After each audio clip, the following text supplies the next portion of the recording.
Good afternoon. I'm Dr. Manisha Four from Vigyan Prasar. Welcome you all to Day 15 Techneev program. As we know, the Ministry of Science and Technology through DST, DBT, CSIR in collaboration with the Ministry of Earth Sciences is organizing a virtual program, Techneev 75, to highlight the impact of science, technology and innovation in creating social equity and inclusion on the special occasion of Azadi Ka Amrit Mahotsav. The program aims to display STI empowerment and capacity at societal foundation level, that is community. It is a series of 25 days in which we are going to discuss 75 technologies, or we can say 75 community groups and 75 change makers. Today is day 15, and before starting day 15, I would like to show some glimpse from day 14. We had uh, enhancement of livelihood for scheduled caste households through an ICT-enabled integrated rural nutrition center in Madukarai block of Coimbatore district, Tamil Nadu, in our first technology. Dr. Jansi Rani, Food, Nutrition and Health Education Center, Coimbatore, Tamil Nadu, was with us that day. She told us about the STI Hub, which was established as an integrated rural nutrition center in Coimbatore district of Tamil Nadu, with objectives like to establish Nutri Enterprises, Community Kitchen Garden, Knowledge Dissemination Center, and Food Processing Incubation Center to empower and motivate the community toward enhancing their health and livelihood. As a change maker, Miss Malathi and Miss Annapurni, Madhukarai block of Coimbatore district, Tamil Nadu, were connected with us. Miss Malathi was trained in the applications, operation, and significance of the developed app. She was also trained on identifying the clinical sign and symptoms of nutritional deficiencies. She dedicated herself in promoting health and well-being for her community. She told us how she started demonstrating the application of the developed app and create awareness to make the community understand the basic signs and symptoms of the nutrition shortcomings.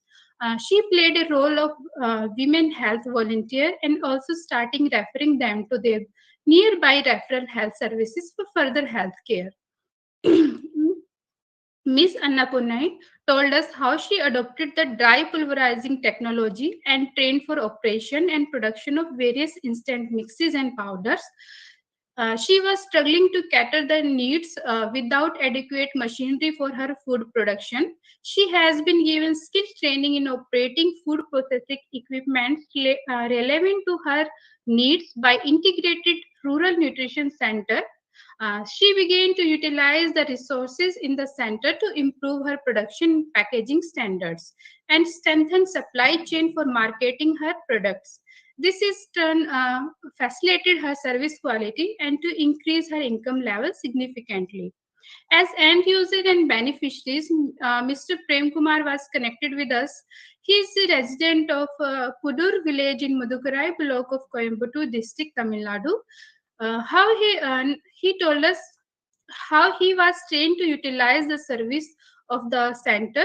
He learned to value added his groundnuts into utilizing the implemented solar polyhouses technology for drying groundnuts and chakki oil expelling technology for value editing it into groundnut oil. He was able to sustain and improve his livelihood from this implemented technology.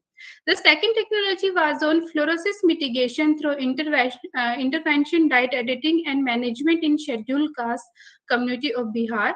For this technology, as a technology developer, Professor Sharif and Dr. Javed from All India Institute of Medical Sciences in New Delhi were connected with us that day. They told us how people from scheduled caste community in Bihar are diagnosed for fluorosis and intervention were provided by them. Along with the intervention, the fluoride-free water is given as a medicine. The counseling for diet editing and benefits of use of defluorinated water for cooking and drinking is being given. He told us how they disseminate the technology and installed 35 community-based filters to provide defluorinated water in fluorosis endemic villages. The installed filters need to no electricity and any machinery. The filters are attached to existing hand pumps, and they told us initially the biggest challenge was to convince the fluorosis patient to adopt the advices and use of defluorinated water. Few community people were optimistic and start following their advices. They start telemedicine consultation to the fluorosis patient from the expert of the AIMS New Delhi. Gradually, the people realize the benefits and start following their advices. The people fluorosis patients were started feeling better health conditions and reduction in joint pain, neck and hip movements. Many patients, include children, have been shown a remarkable improvement in their health conditions. Now the whole adopted villages are sincerely following advices and getting benefited from the project. As a change maker, Professor Bihari Singh and Mr. Vishal Kumar from Center for Fluorosis Research, AN College, Patna, were connected with us that day, and Mr. James Kumar was also connected with us.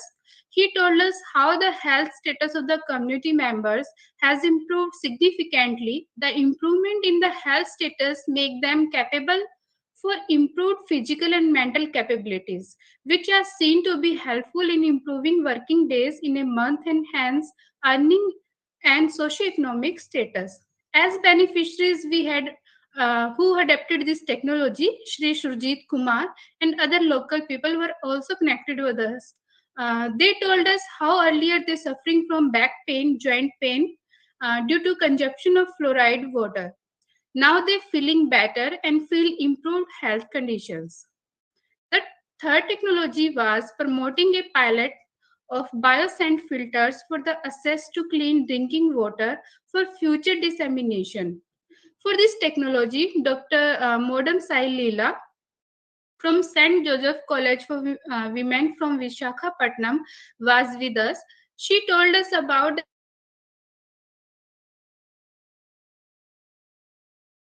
livelihood generation. Several technologies were developed like making of leaf plate using adda leaves available locally, tamarind cake making, removing the impurities, and training in the video making skills, and improvement in agriculture implements to reduce Dargeti.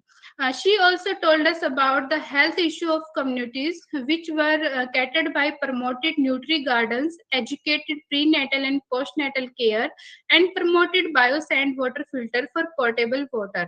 And the technology was adapted from Netherlands-based research institutes. The biosand filter was zero energy and zero maintenance technology to filter impure water. The filter is capable to remove all the type of impurities and prevent the community from boiling to remove impurities during rainy season. Represented from Laya Foundation, Mr. Lobo Raju, as a change maker, was connected with us.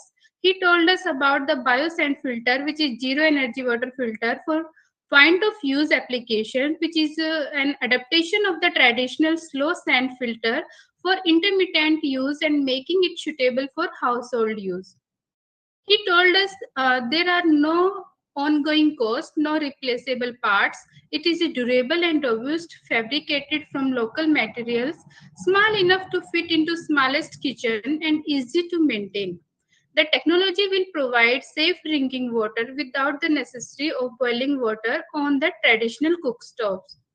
The beneficiaries were happy to use this filter as that has prevented their family from malaria, stomachache, and vomiting problems. Till date, 150 filter across the villages was successfully installed by Laya Group. Based on the water contamination, the area was focused for installation of biosand filter. He also told us in the Godavari region, employment opportunities were also provided to the interested candidates. The biosand water filter have given families access to clean drinking water at their doorstep, reducing their vulnerability to illnesses due to contaminated water. Miss Lavanya, as a beneficiary, was connected with us. She told us now she feel improvement in her health condition after using their filter in daily routine. These are the excellent stories in which we have seen ST intervention has benefited people at the grassroots level. We start today's program to know more about such stories. Today, for day 15, we have three technologies. First is on empowerment of women through application of multifaceted biotechnological innovations in millets for sustainable income, generation, and nutritional security. I am the moderator for the session. And the second technology is on holistic health, traditional Siddha Varmam therapy. This session will be coordinated by Dr. Nidhi from Vigyan Prasad. And the third technology is on a new approach toward pain and infertility management in women suffering from endometriosis and adenomyosis.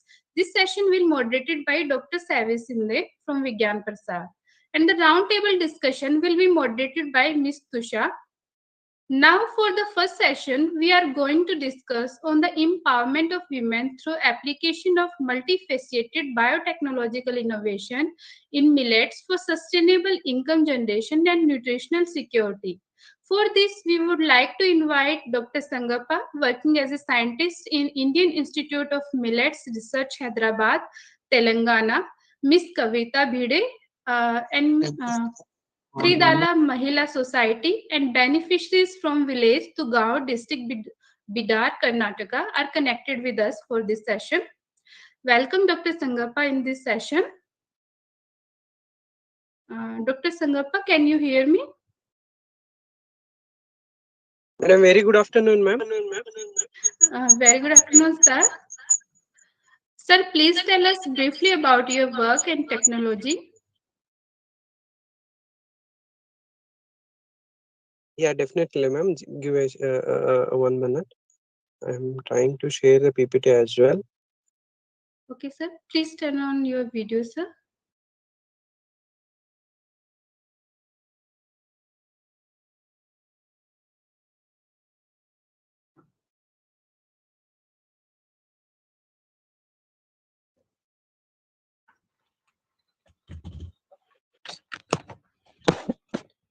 Sir आप अपना camera on कर लीजिए please. Ma'am अभी हो गया? Sir आपकी slides show नहीं हो रही हमें.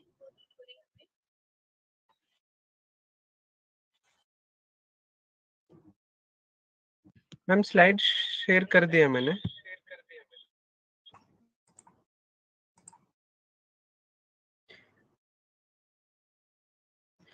सर आप अपना कैमरा ऑन कर लीजिए और सर आपकी तरफ से अगर स्लाइड नहीं शो हो रही आप हमें मेल कर दीजिए, हम यहाँ से शेयर कर देंगे sir. Okay, ma'am. Just a minute.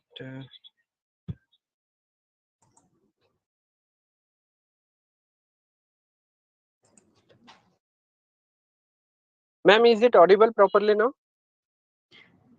Yes, sir. You are audible, sir. Okay, ma'am. I have a bit problem in this laptop because I am a bit outside, madam, due to the some issues. So my friend is sharing my PPT. Yes, sir. Madam, now it's the PPT can be visible, ma'am? Now I shared the PPT. Just for few seconds, sir. Now it's not visible. Now it gone. Bharat share ಮಾಡಿ ಇದು ಮಾಡಿದ್ರೆ actually unshare ಮಾಡಿದ್ದೀರಾ? Just share. Okay, sir. Okay, ಮಾಡ್ತೀನಿ.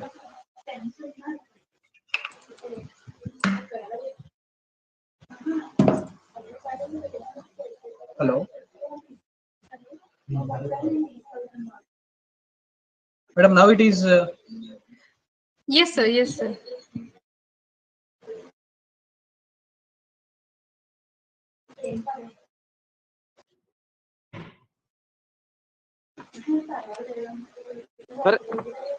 Bharat, please make it as a slideshow. Yeah. Sir, now I make it as slideshow only, sir.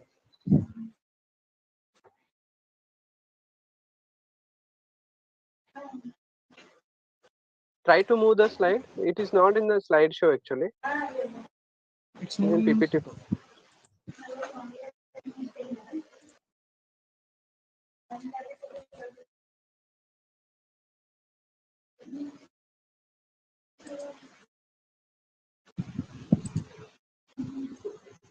Is it in slideshow, sir, now? No, Bharat. Sir अगर slide move हो रही है तो आप please continue करें. Now it is moving, Madam. ma'am. It's Yes sir, it's moving sir. Please start sir.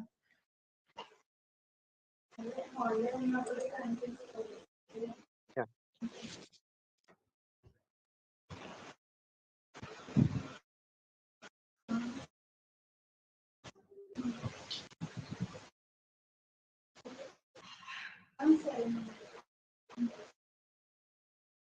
sir.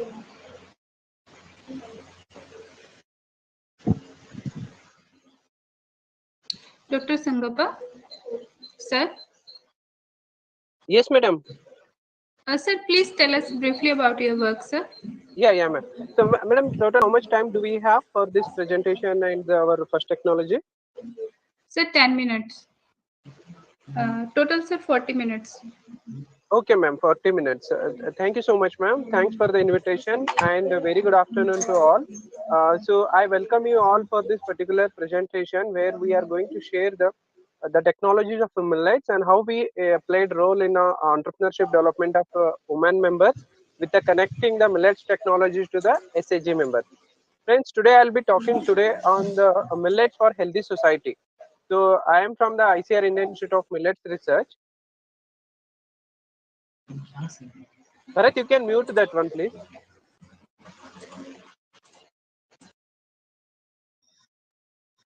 So I am from the Indian Institute of Millet Research, Hyderabad, along with my colleagues, Dr. Bharat and Dr. Manju Prakash are here. And also we have our project stakeholders, Kavita Bide, Mr. Santosh Bande, and other stakeholders from the Tridhala SAG group, which is located in Bidar district of Karnataka. Next slide, Bharat. In this presentation, we will be discussing on the millets for healthy society, millets technology for entrepreneurs, initiatives under DBT Women projects, and also we'll be listening to the changemaker, who is Kavita Bide, and some of the beneficiaries of the project as well as their expectation. So friends, as you're aware that millets are nutri-cereals, and 2023 has been declared as the international year of millets by the FAO, and we are going to celebrate this one with the various activities and also awareness programs. These millets are nothing but the nutri-cereals and which contain a lot of nutrients in this one which our body requires, especially the micronutrients. So what are these type of the millets, like the sorghum, pearl millet, ragi, small millet, foxtail millet, proso millet, barnyard millet, kodo millet, and other millets are all considered as a nutri-cereals, and these millets are as a smart foods because these are the a kind of alternative healthy cereals for in the present scenario. Next, please.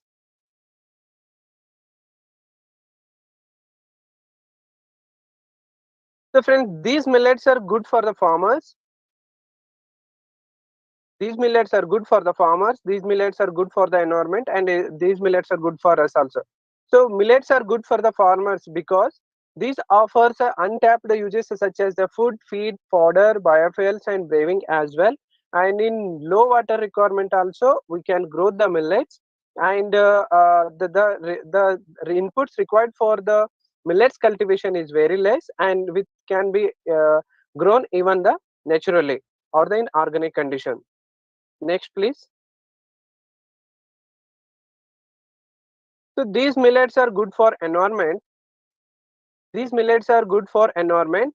Millets role in enhancing the resilience, like risk management in the face of climate change, is very much important nowadays because millets are C4 crops and which absorbs a bit better carbon dioxide from the atmosphere.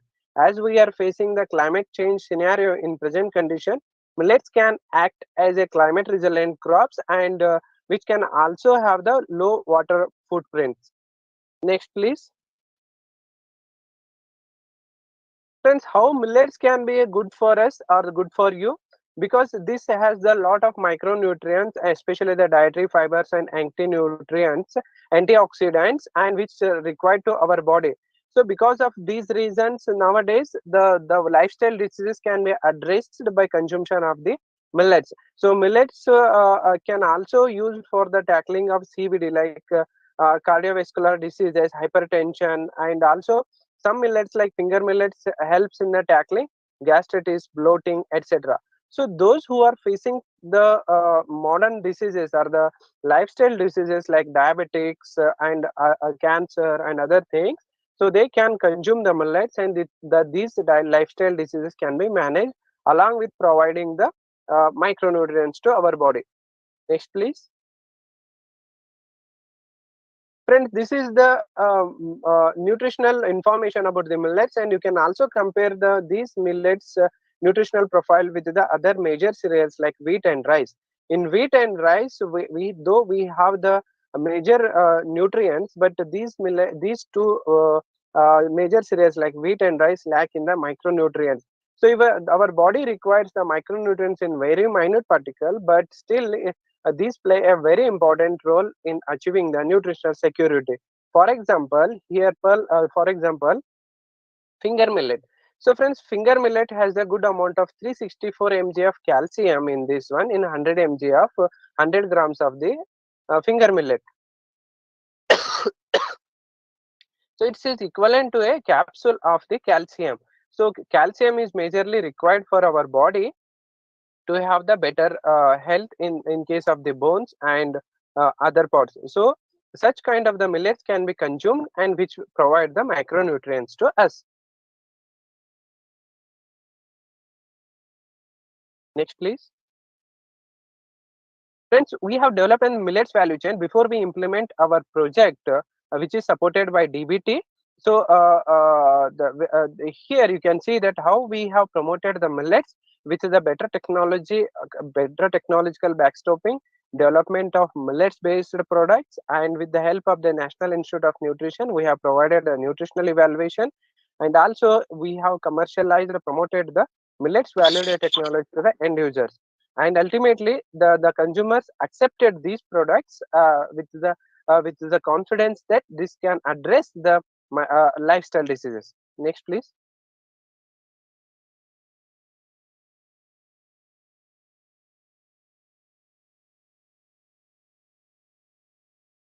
So in the value chain interventions, we have diversified the processing technology in the millets. We have developed several technologies like starting from the flours, flaking, extrusion, puffing, and all. And more than 30 machineries have been retrofitted, and these machineries now can be utilized for the betterment of the millet-based food products development, and also to the increase the entrepreneurship development. Next, please.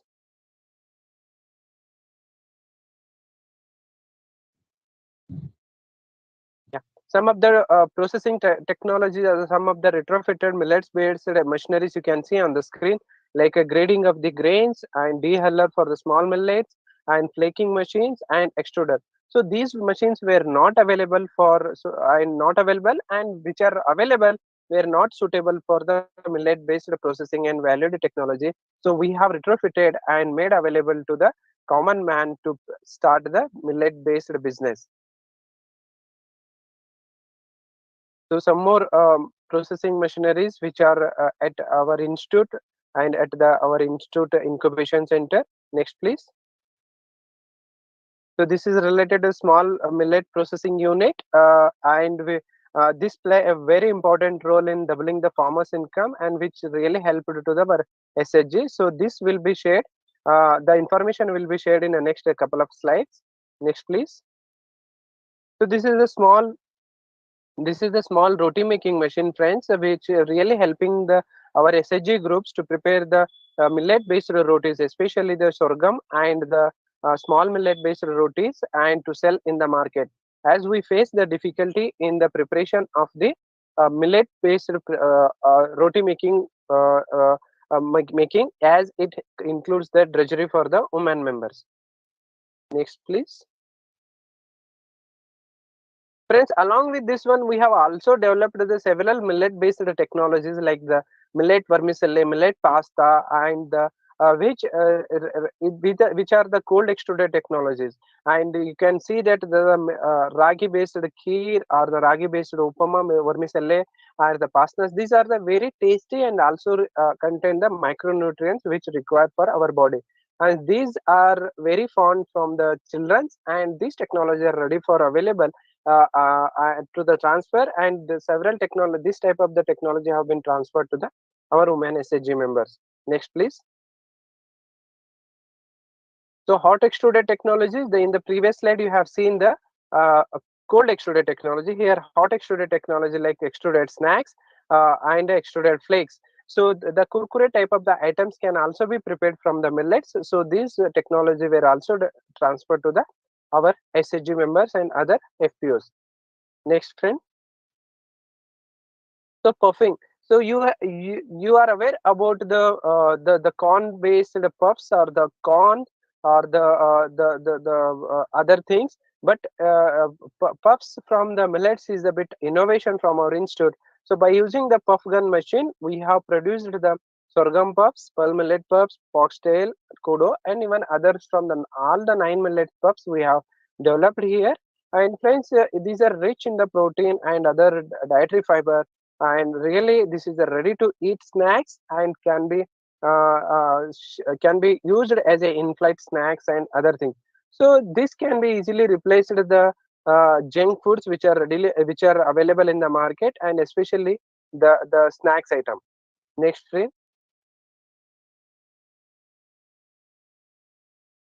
So in addition to this technology, we have also developed some instant mixes like the instant idli mix, instant dosa mix, muesli mix, and all. So these were the low cost technologies for the millet based food processing, and these technology have been transferred to our SHGs and commercialized, and these technology and the products are into the market. The experience will be such experience will be shared by our beneficiaries in the next session. Next, please.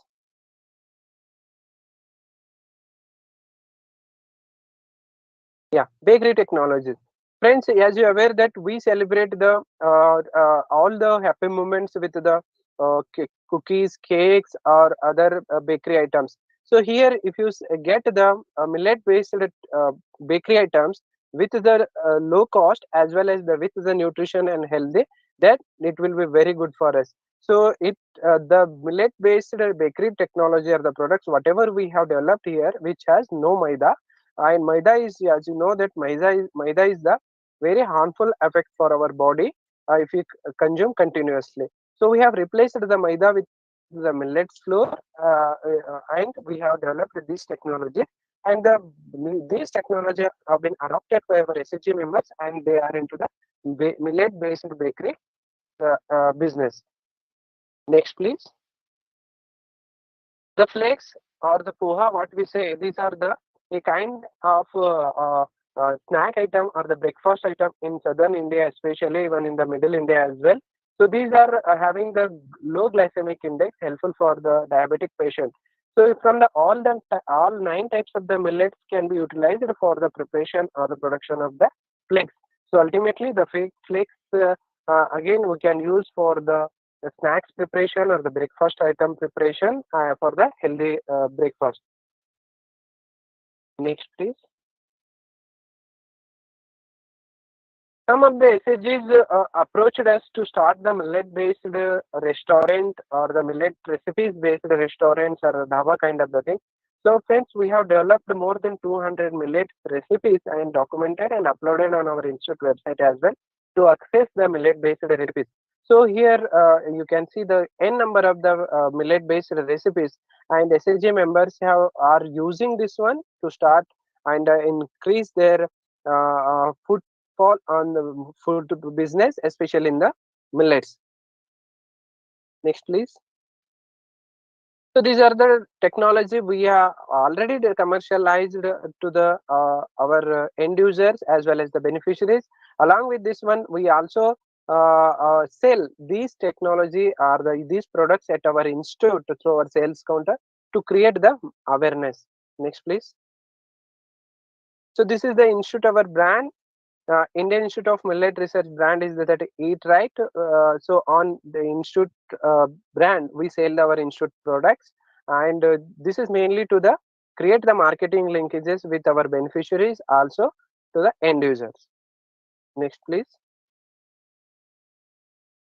So in addition to this SAG beneficiaries, we are also we are also working with the millet based FPOs. We are having about 33 millet FPOs, which the value chain we are working for the strengthening of the existing value chain with the FPOs. So it's starting from the farm inputs, loan credit system, custom hiring centers, millet segregation, storage, processing and value addition of millets, and market accessibility. So this is really helping us to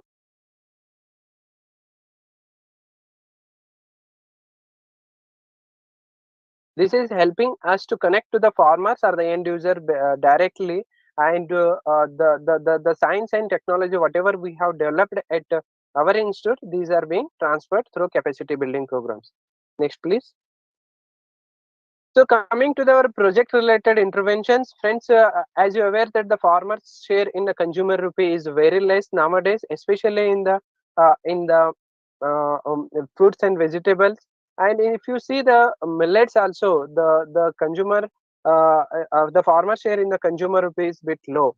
So why it is so? Because when a farmer produce or the woman member produce the millets as a primary producer, so she or he sell in the market that is 25 rupees per kg, which are unprocessed. And later the millets will be aggregated, and later it will be milled at the farm gate or at the entrepreneur stage, and then it will come to the wholesaler and retailer. And at the end, the consumer accept this one or the buy the processed de-hulled millets at the rate of 90 rupees per kg, or even it beyond 90 rupees depend upon the city. So why it is happening? Because this is happening because the non-availability of the farm gate processing unit, that is millet de-hulling machines, non-availability at the farm gate. So this is ultimately leading or the forcing the primary producer to sell this unprocessed grains to the middleman, and but however the consumer is paying that 90 rupees or the beyond 90 rupees for per kg. So by considering this fact and identifying this problem, so we have submitted a project proposal to set up a millet based primary processing unit, train the women SHG members, and also to train them to prepare the validated products from the millets at the ICR KVK Bidar as well as the SHG members. So this is the result what we have done. So we have established the unit at the farm gate with the help of the DBT, societal benefit scheme, and we have trained the women SHG members. So this has also been uploaded, or the information has been uploaded on our ICR website and in the leading newspaper as well. So how we achieved this one? So we have submitted the friends. Next, please.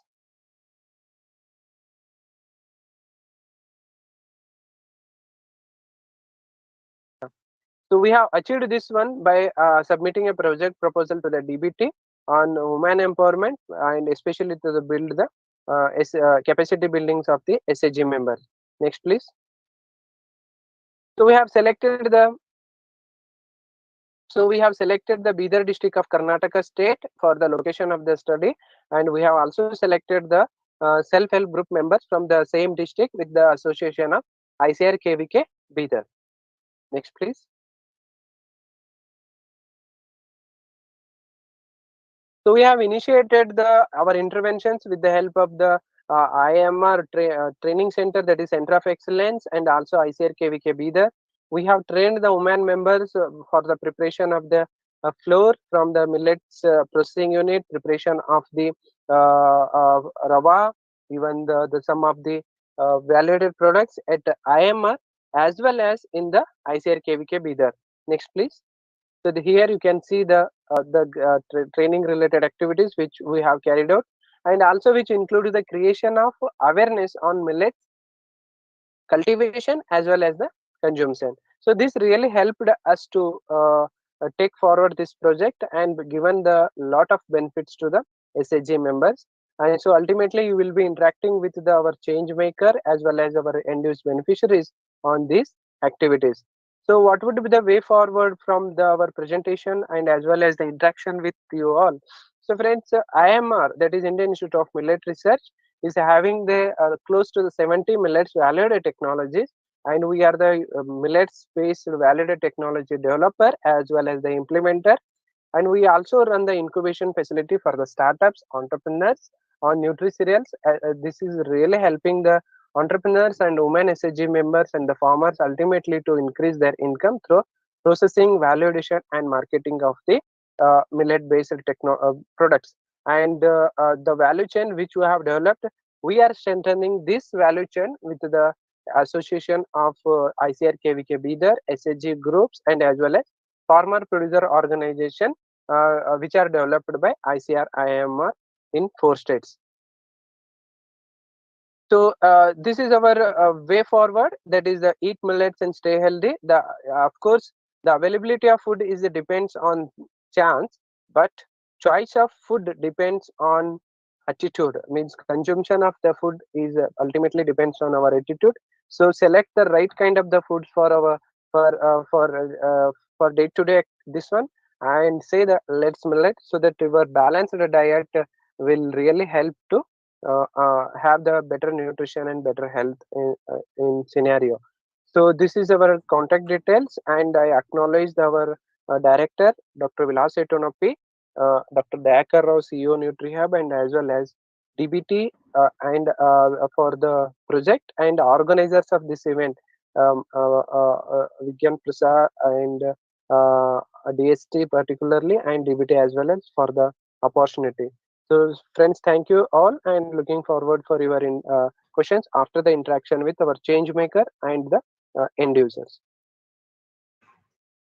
Okay. Thank you, Dr. Sangappa sir, for your presentation. Sir, I have a question for you. Are any local level enterprises are being developed through your innovations and contribution? Dr. Sangappa, am I audible, sir?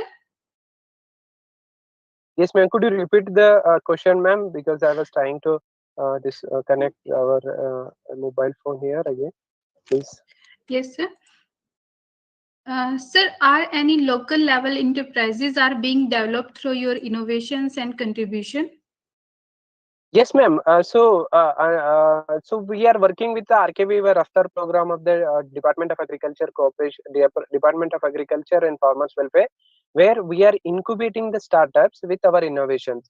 And more than 100 startups we have developed, and the small entrepreneurs also developed with our innovations. So basically, we train them, or we provide our technology like machinery processing related things, and as well as the value addition related technologies. So they have adopted our technology, and also they are running their business at the market. And after the incubation program, they fly from our institute, and as well as they start their own business. Okay. Okay, sir. Thank you, sir. Sir, as a change maker, I would like to connect Miss Kavita Bhide from Tridala Mahila Society, Village Dugaon, District Bidar, Karnataka. Kavita ji, आप हमें सुन पा रहे हैं? नमस्ते ma'am. नमस्ते, आप हमें सुन पा रहे हैं? हाँ, सुन रहे मैम। जी जी मैम, आप अपना कैमरा ऑन कर लीजिए। ठीक है मैम। तो कविता जी, आप हमें बताएं कि आप इस टेक्नोलॉजी का उपयोग कैसे कर रहे हैं और आपके प्रोडक्ट और सर्विसेज के बारे में कुछ बताएं। ठीक है मैम। इस कार्यक्रम में आप सभी को मेरा प्रणाम। मैं कविता बीदे कर्नाटक के बीदर जिले से एक छोटी की गांव से बात कर रही हूँ। मैम, हम 5 साल पहले 10 महिलाएं मिलकर त्रिदला नाम के एक एसएससी ग्रुप को प्रारंभ किया है। जी। जमाने के लिए अपना स्वास्थ्य सबसे पहले महत्वपूर्ण है, इसलिए हम ये मिलेट बिजनेस शुरू किया। प्रारंभ में लोग इसे अपनाने में बहुत तैयार नहीं थे। इस कोरोना के संकट परिस्थितियों में थोड़ा बहुत लोग अपने स्वास्थ्य अच्छे रखने के लिए मिलेट और उससे बनाए वैल्यू एडेड प्रोडक्ट से है हमारा रागी माल्ट है, मिलेट मिक्स है, मिलेट खिचड़ी है। हम इसे थोड़ा थोड़ा उपयोग करने लगे हैं। तब से हमारे महिलाओं का काम एक अच्छी तरीके में चलने लगे हैं। इस कार्य में हमें IIMR हैदराबाद के DBT डिपार्टमेंट ऑफ टेक्नोलॉजी से मार्केटिंग सपोर्ट मिले हैं मैम, और KVK बीदर से टेक्नोलॉजी के सपोर्ट भी मिले हैं। और आगे हमें इस मिलेट प्रोडक्ट से आगे भी हमारा सोच है, बेकरी प्रोडक्ट बनाने के लिए भी हमारा सोच है, और आर्थिक सपोर्ट मिले तो भी हम आगे जा सकते हैं मैम। तो अभी आप कितने प्रोडक्ट्स बना रहे हैं? हम मिलेट से 5 प्रोडक्ट्स है मैडम। और कितनी महिलाएं आपके साथ जुड़ी हैं अभी? 10 महिलाएं हैं मैम। 10 महिलाएं हैं। तो अभी आप कितना कमा पा रहे हैं? हम महीने में और लोकल मार्केट में थोड़ा अच्छा हो रहे हैं मैडम, और वो बाहर के नेशनल लेवल तो बाहर के सिटी वगैरह हम नहीं भेज रहे हैं। मार्केटिंग का थोड़ा प्रॉब्लम हो रहा है, लोकल तो थोड़ा कवर हो गए मैडम। तो आपने इसकी शुरुआत कैसे की? आप कैसे प्रेरित हुए कि आपको ये ग्रुप बनाना चाहिए, और आप कैसे कांटेक्ट में आए मिलेट इंस्टीट्यूट के? कुछ थोड़ा बहुत बताएं हमें। पहले हम रिश्तेदार में एक मिलेट का शॉप खोले थे, उससे प्रेरित हुई हम। उसका मिलेट से शॉप देखे हम भी प्रेरित हुई। मिलेट से हम थोड़ा थोड़ा प्रोडक्ट्स, वैल्यू एडेड प्रोडक्ट्स बना के भेजने से शुरू किया। और वो एक KVK से भी हमें सपोर्ट मिला मैडम, और IMR से मार्केटिंग सपोर्ट मिला। वो दोनों के सपोर्ट से हम थोड़ा थोड़ा आगे जा रहे हैं। तो जो आपने अभी स्टार्ट किया है काम, तो आप कैसा फील करते हैं कि आपकी जिंदगी में क्या बदलाव आया है जब से आपने ये काम शुरू किया है? आरंभ में मिलेट प्रोडक्ट से अवेयरनेस नहीं था मैडम। अब वो लोगों एक कोरोना आने के बाद अब लोगों में अवेयरनेस आ रहे हैं हेल्थ के लिए, इसलिए थोड़ा थोड़ा वो हम इसे आगे चलने के लिए सहायता बड़े बड़े नगर में इसे भेजने के लिए हम सोच रही है। इस काम से हम सभी लोग अच्छी तरह से सोच रहे हैं, खुश है मैडम। खुश हैं आप? आपको मतलब अब ज्यादा बेहतर महसूस करते हैं आप जब से अपना काम शुरू किया है? आपकी आर्थिक स्थिति में बदलाव आया होगा? का बदलाव आया है, प्रारंभ में नहीं था मैडम, अब थोड़ा थोड़ा आ रहे हैं। अब जब आप इस टेक्नोलॉजी को महिलाओं को दूसरी महिलाओं को बताते हैं, तो वो क्या मतलब इजीली वो आपसे कनेक्ट हो जाते हैं, या कोई आपको मतलब कुछ समस्याएं आती हैं इनको दूसरी महिलाओं तक ले जाने में? क्या मैम? मतलब आपके साथ दूसरी जो महिलाएं जुड़ी हैं, उन तक जब आप ये रेसिपी लेके जाते हो, अपने साथ जोड़ना चाहते हो, तो कुछ समस्याएं आपके सामने आती हैं? क्या समस्याएं आती हैं आपके सामने? हमारे मेंबर के बीच बोल रहे हैं मैडम, आगे बाहर का।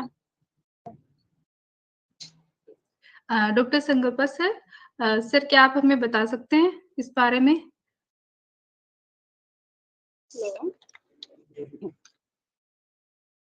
Yes madam.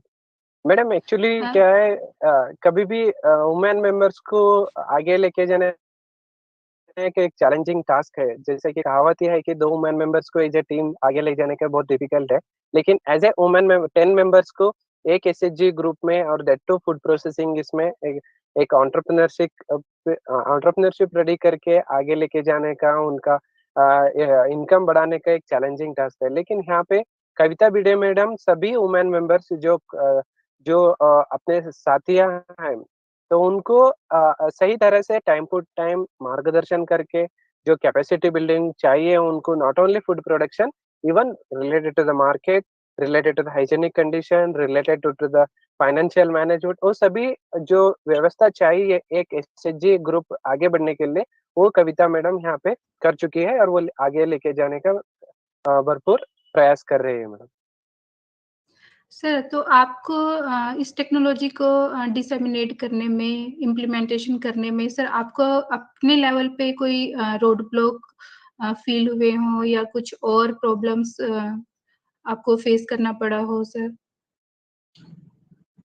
Madam of course एक प्रॉब्लम था जो वो है कोविड। जो हमारा प्रोजेक्ट शुरू हो गया 2019, हम मिल चुके हैं एसएचजी मेंबर्स को।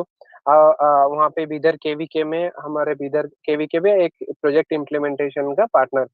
तो वहाँ पे होने के बाद कोविड आ गया और उसमें हमने तो भी हम मशीनरी परचेज करके आईसीआर केवीके बीदर में हमारा मिलेट प्राइमरी प्रोसेसिंग यूनिट जो एस्टेब्लिश कर दिए।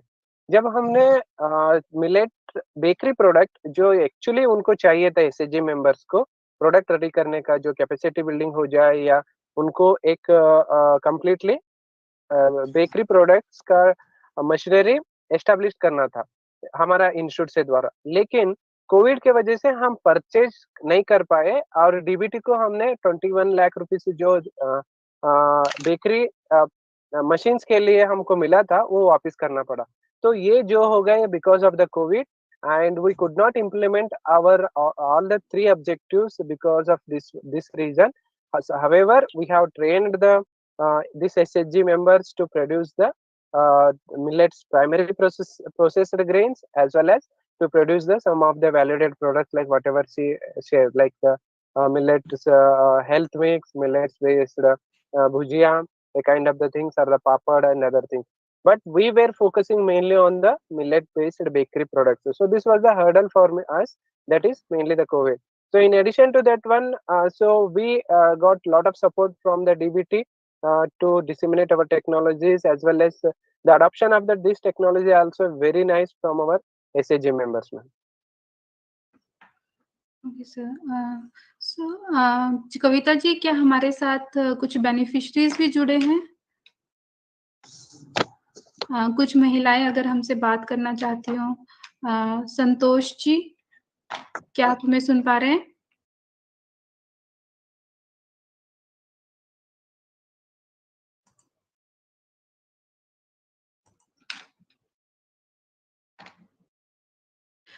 सर, इन बिटवीन आप हमें बताइए any suggestions on improving the processes, और what are your suggestion, what else need to be done? Ma'am नमस्ते। नमस्ते संतोष जी। मैडम संतोष जी से बात कर दीजिए, मैं I will talk on that. Hello sir, आप हमें बताइए कि आप कैसे इस ग्रुप के साथ जुड़े और कैसे आपने अपना काम स्टार्ट किया? हम 5 साल पहले से मिलेट में थोड़ा इंटरेस्ट था मैडम। थोड़ा बहुत पूरे लोग आजकल का जमाने में तो चाट्स को इंटरेस्ट करते हैं ना खाने में, तो उसके वजह से हम भी थोड़ा मिलेट्स का बाय प्रोडक्ट बनाएंगे, बाय प्रोडक्ट बना के लोगों तक पहुंचेंगे, इसके बारे में हम थोड़ा सोच के मिलेट्स का प्रोडक्ट्स बनाने चालू करें मैडम 5 साल 2019 से। ओके सर, तो आप अभी कितना कमा पा रहे हैं? कितना हमारे को अभी भी महीने में एक 30,000 से 40,000 तक इनकम आ रहा है मैडम। तो सर, आपके साथ भी और लोग जुड़े हैं इस बिजनेस में? हमारे वो एसएचजी ग्रुप का महिलाओं है मैडम, उन्होंने जो बनाता ना प्रोडक्ट, वही प्रोडक्ट से हम इधर मार्केट में ये करते हैं, शॉप में लेके। जी सर। सर, आप कुछ कहना चाहेंगे इस बारे में? आपको सरकार से किस तरह की हेल्प चाहिए ताकि आप अपने इस बिजनेस को और बढ़ा सके? मैडम हमारे को अभी ये सरकार के आर्थिक का कुछ तो हेल्प करे तो हम अभी भी इसको बढ़ाने का इरादा है मैडम। बढ़ा के तो अभी आप क्या करना मार्केट में चाहते हैं सर इसमें? ऑनलाइन कोई शॉपिंग और टेक्नोलॉजी यूज करना? जी जी और सर। टेक्नोलॉजी बोलते मैडम अभी हम ये इसको हमारा प्रोडक्ट को अभी ऑनलाइन करने का इरादा है मैडम। ऑनलाइन नहीं कर रहे हम अभी, ऑनलाइन शॉपिंग, तो अगर कुछ तो हेल्प होगा तो हम ऑनलाइन करने में भी तैयार है मैडम। जी जी सर। जी thank you Santosh ji. Doctor Sangappar sir, हम आपसे और कुछ जानना चाहेंगे। Sir, how did you conclude this technology has been able to address the community issues and problem, and your future prospectus for this technology? Yes, madam. Of course, I will talk on that one, madam. So before that, I request my friend Dr. Bharat to share the one of the video, madam. That is 1 minute video, which includes the information about the technology as well as the about the our SHG members. So that is one thing, and also I request our Santosh ji को products का थोड़ा camera के सामने आप ला लिए तो ताकि वो भी हेल्प हो जाएगा सभी जो भी व्यूवर्स हैं यहाँ पे. Yeah, Bharat, please play that one. Sir, please confirm, sir, when it is sharing. Okay. Santosh ji, आप हमें प्रोडक्ट्स दिखा रहे थे अपने. Okay, madam. जी. तो इनको आप प्रोसेसिंग कहाँ करते हैं इन प्रोडक्ट्स की? गाँव में करते हैं मैडम. हमारे यूनिट बनाए, एक छोटे से यूनिट बनाए मैडम हमारे गाँव में. जी. हाँ, हमारे गाँव में छोटे से एक यूनिट बना के मशीनरी वो देता है, वो डीबीटी के सर बोले जैसा, उसमें हम प्रोसेसिंग करके गाँव में बना के इधर बीदर में एक छोटा सा शॉप बनाया मैडम. शॉप बना के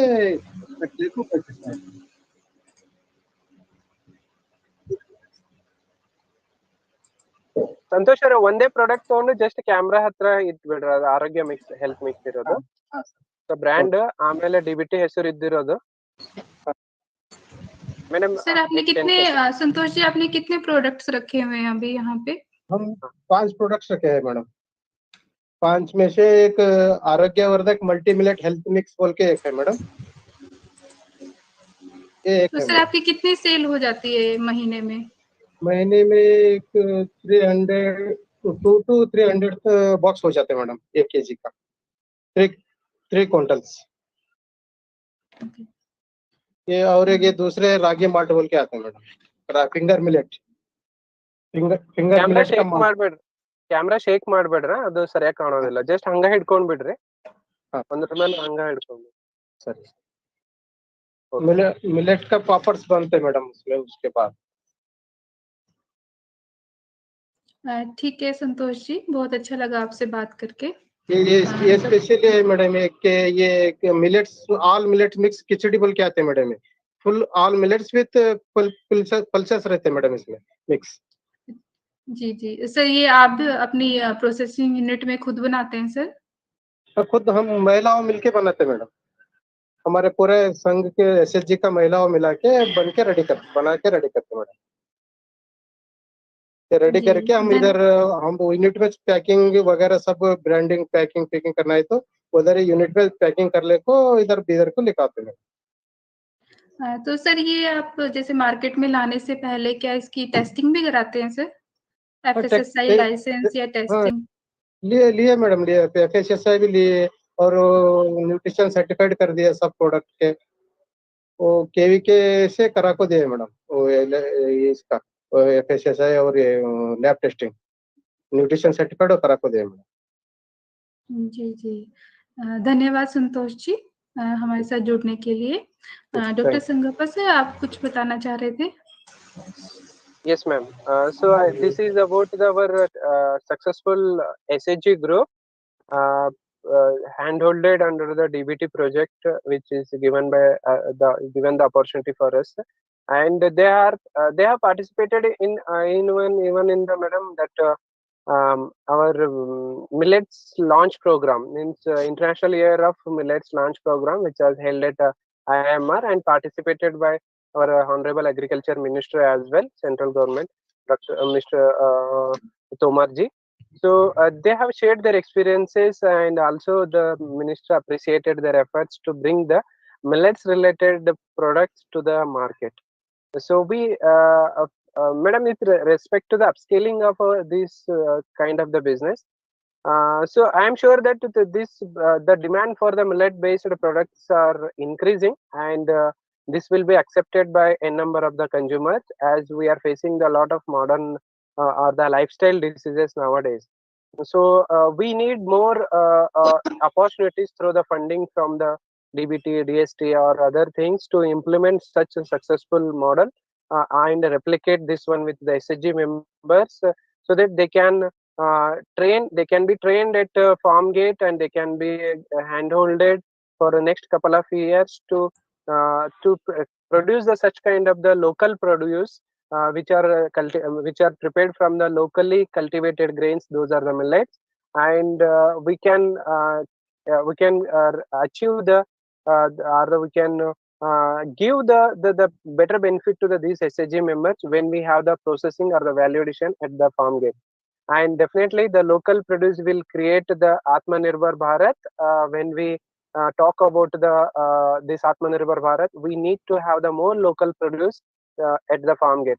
So for this purpose, we need not only this SHG, even other SHGs should also get some better focus or the grant type of the things.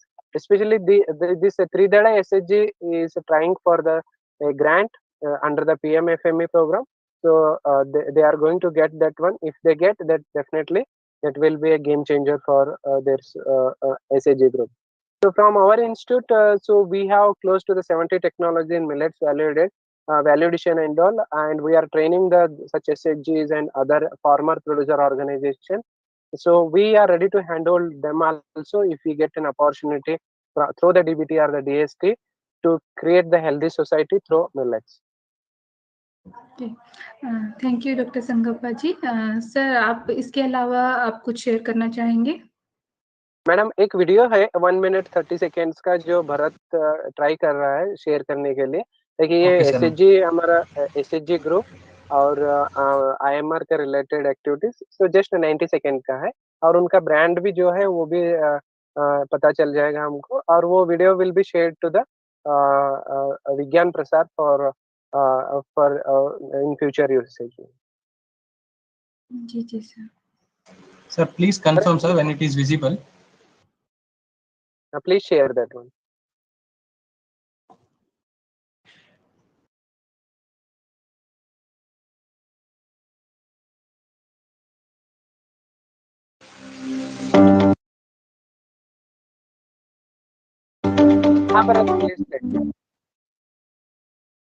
ICAR ಕೃಷಿ ವಿಜ್ಞಾನ ಕೇಂದ್ರದ ನುರಿತ ವಿಜ್ಞಾನಿಗಳಿಂದ ಸಂಶೋಧಿಸಲ್ಪಟ್ಟ ಸಿರಿಧಾನ್ಯ ಮಿಕ್ಸ್ ಕಿಚಡಿ, ಸಿರಿಧಾನ್ಯ health malt, ಸಜ್ಜೆ ಸೇವಿನ ಹಿಟ್ಟು, ರಾಗಿ ಮಾಲ್ಟ್, ರಾಗಿ ದೋಸಾ ಹಿಟ್ಟು, ನವಣೆ ಹಪ್ಪಳ, ರಾಗಿ ಹಪ್ಪಳ, ಸಿರಿಧಾನ್ಯ ಮಿಶ್ರಿತ ಉದ್ದಿನ ಹಪ್ಪಳಗಳನ್ನು ಬೀದರ್ ನಗರದ ತ್ರಿದಳ ಉದ್ಯೋಗ ಸಂಸ್ಥೆ ಆರೋಗ್ಯವರ್ಧಕ ಎಂಬ ಹೆಸರಿನೊಂದಿಗೆ ಬಿಪಿ, ಶುಗರ್, ಥೈರಾಯ್ಡ್, ರಕ್ತಹೀನತೆ, ಬೊಜ್ಜು, ಕ್ಯಾನ್ಸರ್ ಮತ್ತು ಹೃದಯಕ್ಕೆ ಸಂಬಂಧಿಸಿದ ಕಾಯಿಲೆಗಳಿಂದ ನೀವು ದೂರವಿರಬೇಕೆಂದು ಬಯಸಿದಲ್ಲಿ ಬನ್ನಿ.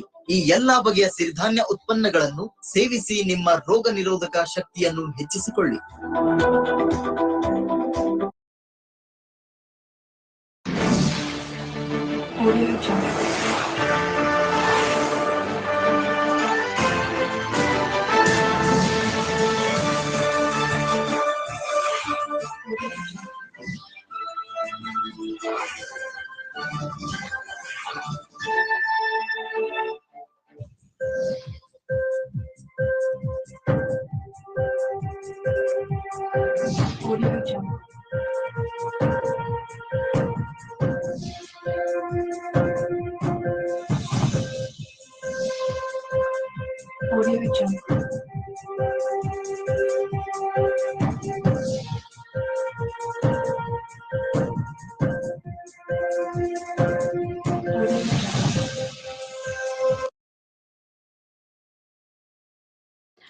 Thank you, Dr. Sanggappa ji. Okay, sir. Thank you. Yeah, thank you so much, madam, for the opportunity. Really, this is a game-changing event for the viewers, and we hope that we have added the value to it, and we tried our best to share our experiences in this one.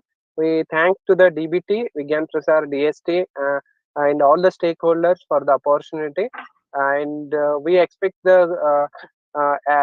we expect good changes in the society through our millets interventions. Thank you so much, sir, madam, once again. Thank you, Dr. Sanggappa ji. I'm sure कि ऐसी stories काफी हमारे जो viewers हैं उनको भी inspire करेंगे. Thank you doctor Sangappa ji again, miss Kavita ji, Santosh ji हमारे साथ जुड़ने के लिए. आगे के प्रोग्राम के लिए प्लीज हमारे साथ बने रहिएगा। प्रोग्राम को आगे बढ़ाते हुए मैं इनवाइट करना चाहूंगी डॉक्टर निधि श्रीवास्तव को from Vigyan Prasar for the next session. Over to doctor Nidhi. Thank you so much, Manisha. So today's session holds a special value as the nation celebrating the National Technology Day, and through Techneev, we just wishes to measure that how does these technologies that we are delivering to the society actually enabling the society. So as told by my dear colleague Ms. Manisha, that the theme of today's session is healthy society, and in which the very first session we have learned that how millet is helping in maintaining in bringing out the healthy society. In the second session, today we have traditional Siddha Varmam therapy, which is offered by Varma Research Center of Vivekananda Kendra and NARDEP. This is the therapy used for pain management. For this session, we have with us Dr. Ganpati, who is the director of Verma Research and Resource Center. A change maker, Dr. G. Thirunarayanan, who is the MD of Verma Research Center, as well as the few society representatives, Mr. Ramesh, Ms. Paul, Ms. Sarida, and others. I welcome you all for giving your precious time to this program. Thank you, everyone. To begin this program, to begin this session, I invite Dr. Ganpati, sir. Sir, I request you to please firstly share what this Verma Research Center is, what type of activities you perform there, and what is this Siddha Varmam therapy. Over to you, sir. Good afternoon. Good afternoon, sir. I am Dr. V. Ganapati, the Director, Varmam Research and Resource Center, Vivekananda Kendra, Kanyakumari. First of all, I have to say my heartfelt pranam to all. It's a great occasion to expose one of the very ancient and traditional health technology. Before starting my PowerPoint, I want to say something about the Varma medical therapy. I hope that all of you heard about the Varma medical therapy. In southern side, the Varma medical therapy is a Varma Maruthuvam in Tamil. The same thing is also available in northern side. It is called Marma Sikicha.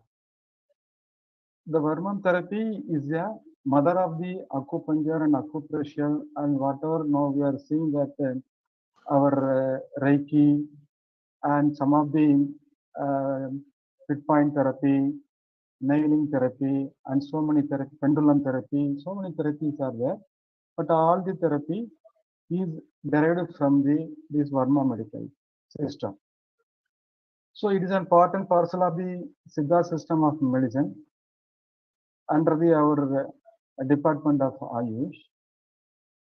But here, though is a very popular here, and most of these methods and manipulation is grouply can be called as a technology. It's not exposed to the at least in other areas also. Particularly, it is very familiar in the southern part of Tamil Nadu. Say for example, Kanyakumari, Tirunelveli, Thoothukudi, and some other nearby districts. All the people they will know about the importance of this kind of the therapy. Even Tamil Nadu also, some of the districts till now they have not known this kind of the importance of the Varma medical therapy. So in that connection, that our Kendra has taken this health-based technology because it is a very cost-effective and moreover easily applicable, easily affordable. Even the common people also they can apply for their routine lifestyle. So this is one of the major thing, and the second thing is also this kind of the ethanol level, this medical Varma manipulation methods. Still now, it has not been validated. It has been standardized because we know that when we standardized, once we validated, then only easy to go in other areas, easy to disseminate in other areas. So in that connection, Kendra has taken this technology because we have to collect and create the awareness. And we have a lot of the research studies. These methods of the studies has to go to the other area like yoga. The people, they can save their health through the cost-effective methods. So like that, this is some kind of the basic our aim and object. Because Varma medical system is based on the prana. Prana means that the life principle, like yoga.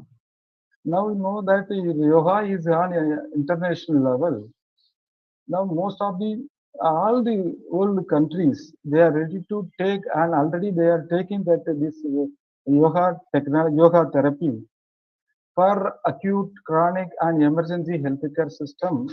Not only for that, even preventive care system and promotive care system also they are utilizing this yoga. This is a brother of the yoga. This Varma medical therapy is a brother of the yoga. We can say like that, because this therapy also based on the our life principles in the prana. But this therapy still now it is only in the southern part. So once we collected the this kind of the manipulation, though it is available in the some of the areas, that methods and materials if you collected and if you standardized, we can give this technology to the international level, at least the national level people, to have their these methods for their healthy purpose, preventive aspect as well as the both the curative purpose. So this Varma medical system, now some of the people they will say it is the healing point. The healing point, that now the number of the acupuncture and acupuncturist and acupressure people, they are focusing that the entire system is the global level, and their simple method to treat the primary healthcare needs as well as the chronic many kinds of the problem, both musculoskeletal, neurological, and gastrointestinal, like that. So many problems. So the simple method they are treating like this. And the same method which is available in the Varma medical system, but that system still now it is not standardized. And another thing, this our Varma medical system has a two different anchor: invasive and non-invasive medical therapy. So invasive means that that it is like using some kind of the healing point, we can treat the illness. Non-invasive means some kind of the specialized medications is available for the Varma therapy. So that medicine is so wonder. It is highly different between the Siddha medicine as well as the Ayurvedic medicine. It is a very powerful, highly potentiated medicine. That medicine is so useful for treating the whatever I have told, both acute and chronic and emergency healthcare problems. So in that connection, so if you do some kind of the R&D studies, and if you do the some awareness creation, if you do the some kind of the documents, so it will be very useful for our community. And moreover, that it is also very useful for those who are doing the research on this field. So that is our one of the aim and objective. And another one part in medical or Varma therapy, that is Varma Kalari. It is a self-defense art. You know that now stick game and so many games are now available. But this Varma Kalari is a mother of this kind of the all other games. Though it is a self-defense art, it is also a preventive method to treat the number of the illness. If you see that in general, the people are playing like it, but background, though any people they are playing like some kind of the calories that will tune up our body and mind, like yoga. So that's why we are saying it is a Varma Kalari asana. So asana means that value, all the people know that, but Kalari asana means is a typical thing. Sorry to interrupt you, Ganpati sir. Just a small question I just want to ask you. That since despite being so much beneficial to the people, why it is Yeah, not popular among the like it, we are saying that it is just uh, uh, very common in the people residing in the southern part of the India. Why it is not popular in the other parts of India? What are the and limitations and challenges that it is not going beyond the southern part of India and it is limited to that complete area of southern India? because here this, I think I am coming to the point. Just I am telling the introduction because these are all the problem also we have faced. Why it is not coming means because here a lot of the schools of thoughts are there. One person they will follow one method, another one healer they will follow another one method. The text also different kind of the text is there. So the standardized one input is not available. So in that connection, for the simple primary health care problem, if you do and the simple method of this Verma medical manipulation, that will be useful for the community. So that is our aim. And moreover, it is a very cost effective, very, very cheap and cost effective. And it's a self treatment, it is self healing methods. A lot of things is available here. Say, for example, the headache, sinusitis, some of the ringing sounds, ear problem, and gastrointestinal problem, constipations. So many things are there. These are the illness can be easily treated with this kind of the Verma methods. Such a wonderful therapy because of the not standardized and moreover not having the collection of the all the documents. The Kendra is interested to do the all the documentation documents from the community, one area to another area. And finally, we validated with the experts. Then we are focusing to the other people. Though it is an institutional trained, they are coming, but the people, the institutional trained doctors also, they are not knowing about the ethno Vermum medical practices.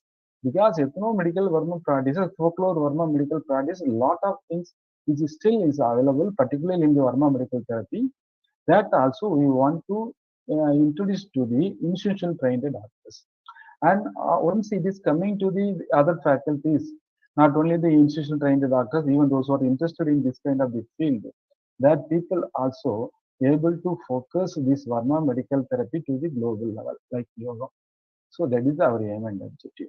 So only for the affordable purpose, cost effective purpose, and number of the documents which is available in the local area that has to be standardized. So this is our aim and object, and moreover self-healing process. That also we want to motivate this. Now you know that the medical expense is so much. So in that case, if you the people for the simple their primary health care problem, if they are utilizing this Varma medical therapy, that will be very useful to the community. So in that connections we have done it. And second thing also, and that our institutional trained doctors also now they are learning and understanding this kind of the value of our Varma medical therapy, though they are learning from the text level, but when they are coming for the practical level, and they are also understanding and they are also changing their attitude on this kind of the system. So that is our aim and objective. That is the purpose of this. Now, like our Yogam Consulting Center, here Varma Consulting Center is also available. Even it is some people they will tell about it as a medical professional. Like Yogam, what we are saying, it is for the motivation of the mind. It is a very good for the rejuvenation. It is working as a promotion. The same thing also, which is enormously available in the Varma medical therapy. So if you focus, these are all the aspects that will be very useful for the community. So that is a purpose only the Kendra Natural Resource Development has taken this technology for the R&D or purpose under the guidance of the DST, under the help of the DST. Shall we go for the our screen sharing? Sure, sure, sir. Please go ahead.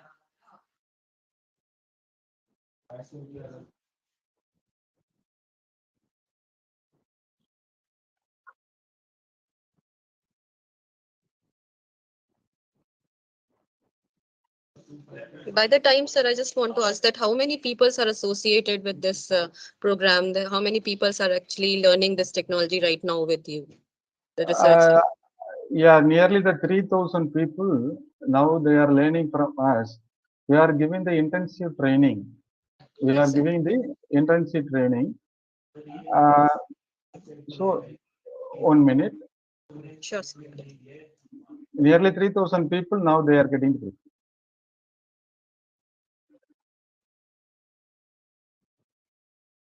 Once again. Screens. It's still not shared with us, sir. Yeah. Because here, because such a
I hope that now you are seeing the No, sir, not. It is not visible yet, sir.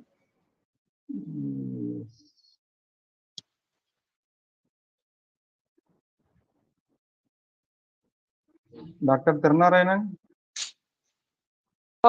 Yes, sir.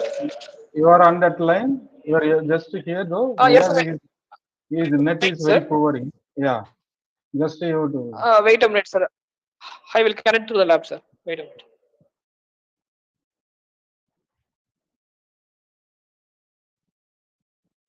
Can we share, sir, if possible?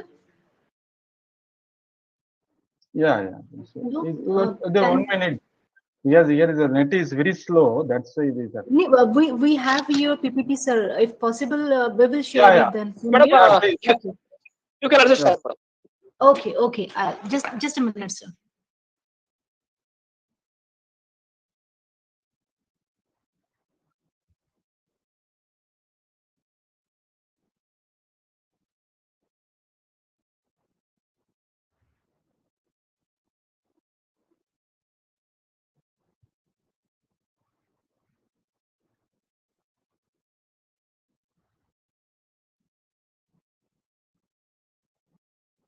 Yeah.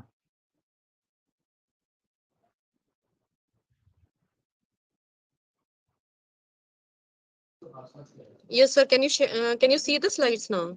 Yeah, Jay. Now we are able to see. Okay, shall I start, Jay? Please, sir. So that we all know that our technology is a holistic health and traditional vermum therapy. Next, Jay.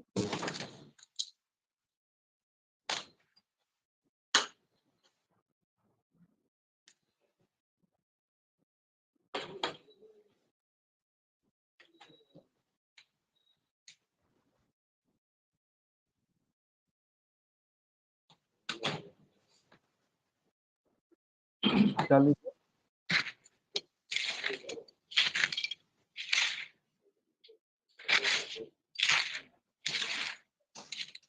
Yes, sir. You can go. Yeah. No, next slide, please. Next slide. Yeah.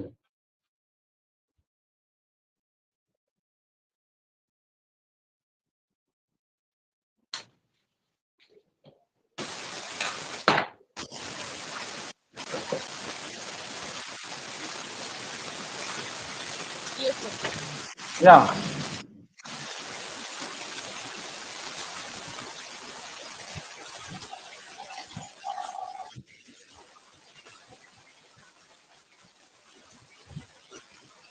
I hope not a lot of noise are there.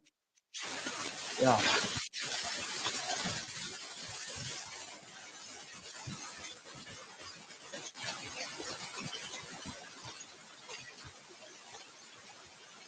I request others to please switch off your mic.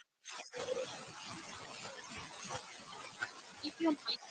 Yeah, please switch off. Keep your mic on mute, sir.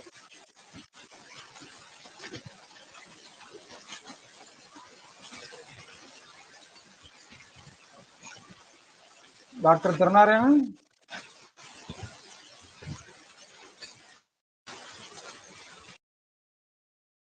Thank you so much, sir. Sir, please go ahead.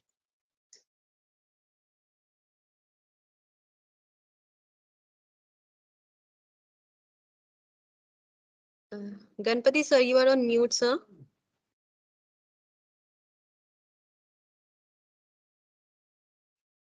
Sorry. Yes, sir. So already we have told about that our technology here we are going to focus with the traditional Siddha Varma therapy.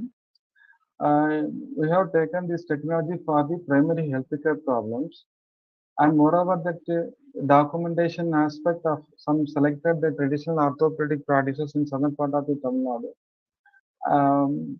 This is one of the holistic health under the holistic health Siddha Varma therapy we have taken. Next G. G, next slide.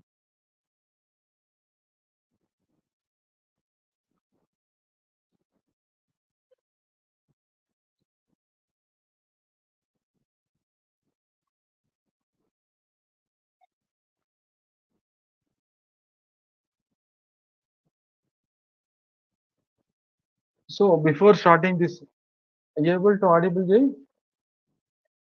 Hello? Yes, sir, you are audible. Yeah. So before starting this work, first of all, we have collected the lot of the documents. So in that case, we have done the survey in and around the area. More than that, 8 districts we have covered. Because these are the districts, is very important to have the number of the ethno healers available. So a lot of the text available. So first we want to collect all the traditional literatures and their own methods of the manipulations. So we have prepared the special format that is called the survey of traditional Siddha Varmam medical therapy format we have prepared based on our R&D purpose. Second, so in that conditions we have called the number of the healers. Those who are very good in this field. The people are having called in the Kanyakumari, and as well as we also have gone their own places. There we have collected a lot of the details.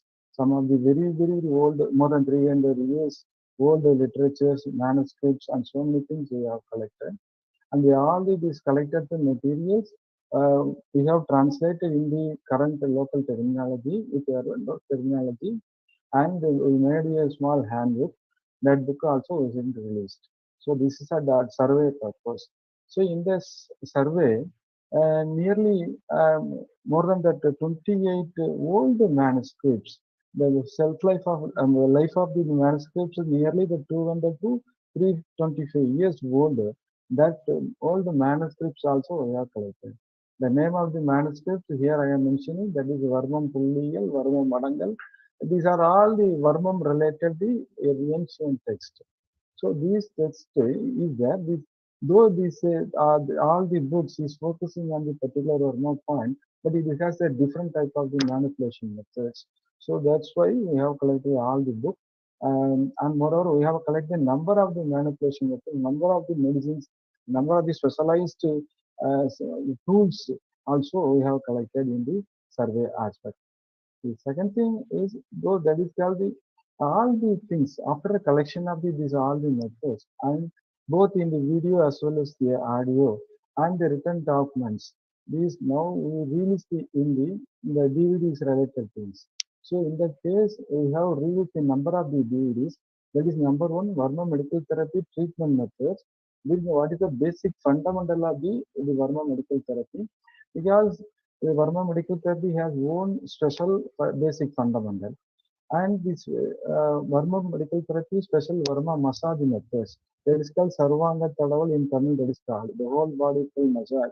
because the massage is a special something differ from the routine modern physiological massage.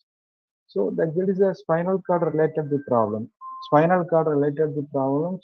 What all the things which is available in and around the area, that also we have collected. Then knee joint, I think you know very important that nearly that a lot of the people they are suffering this kind of a problem. So in that condition, that what kind of the methods, what kind of the Varmam therapy, Varmam methods we can focus for that people, that also we have collected. Then and the stroke hemiplegia is a very challengeable one. Still now it is also Western medicine also very facing much problem for treating this kind of the illness. But through the Varman therapy, it can give the some kind of the therapeutic value.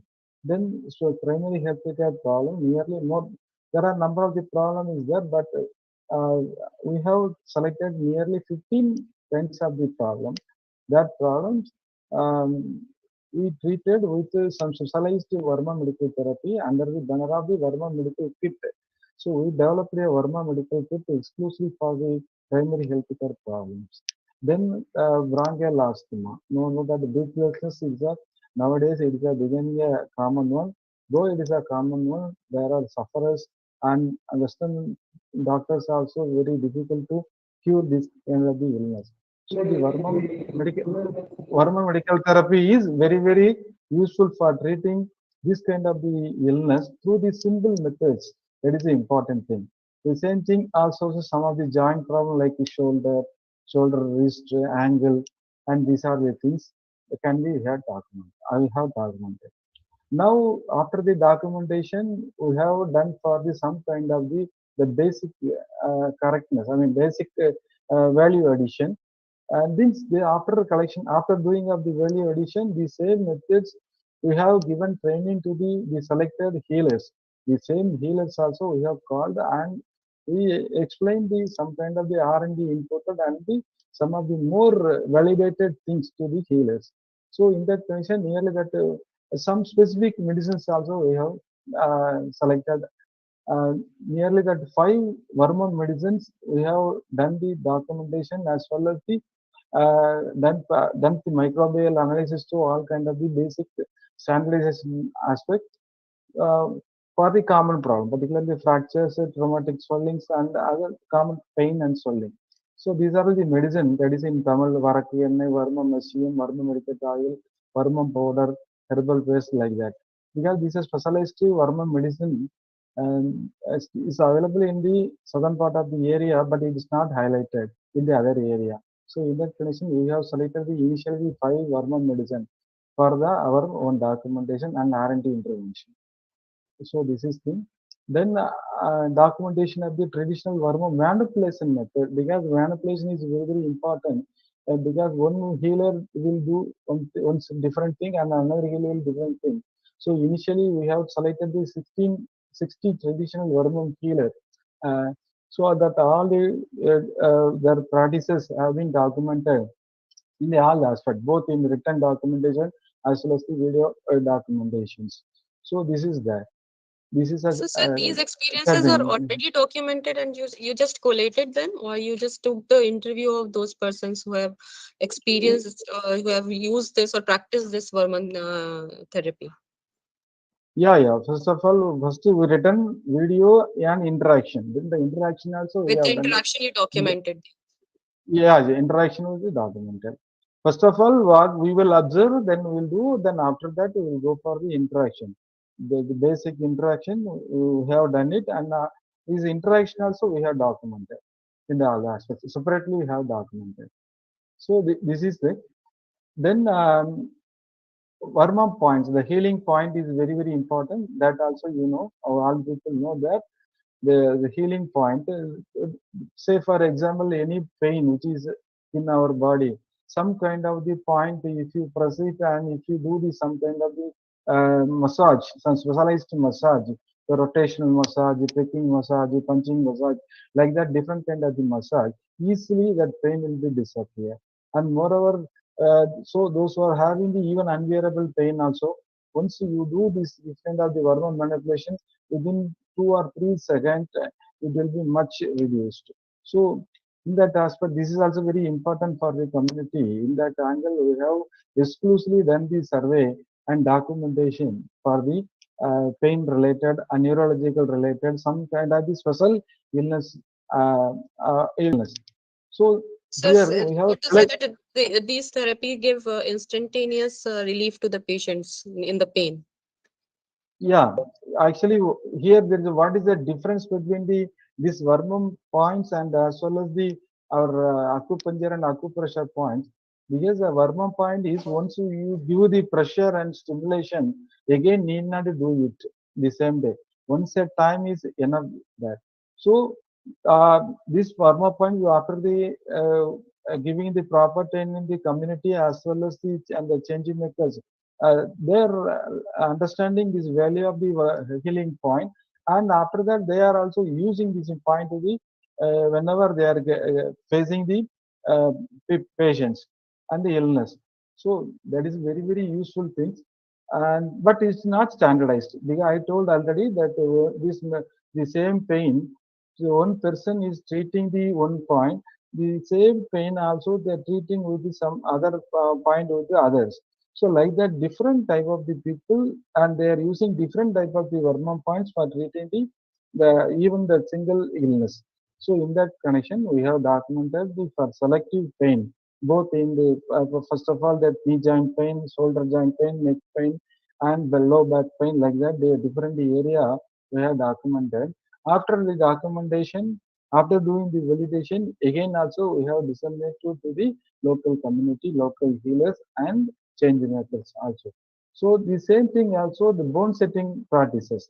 The bone setting practices, that is a very costly in the nowadays. You know that because orthopedic treatment is so costly.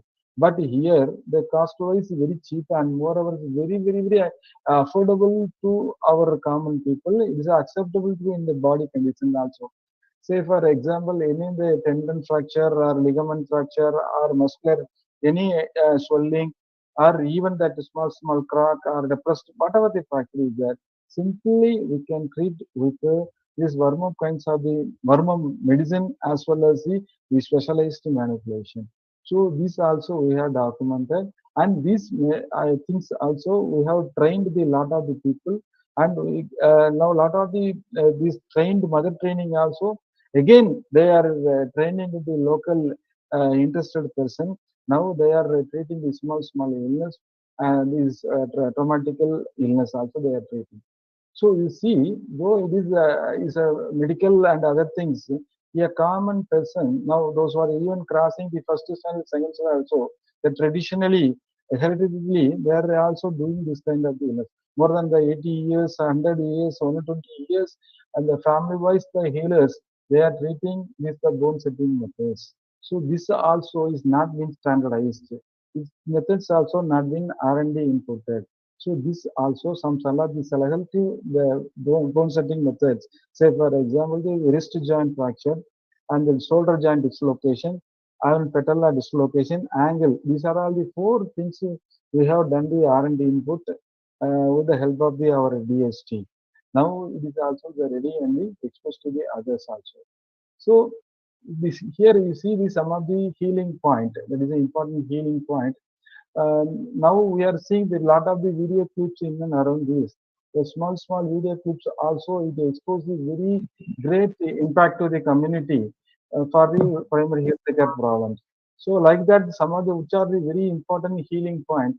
That all the healing points also nearly 108 Vermont points is available. The all the 108 Vermont points we have documented. That is also is there. Say for example, stomach pain, the menstrual pain, headache pain, neck pain, so many other things also we have selected this kind of the Verma point. This is also we have documented. So this for this all the things, the some of the specialized herbals preparation also very important.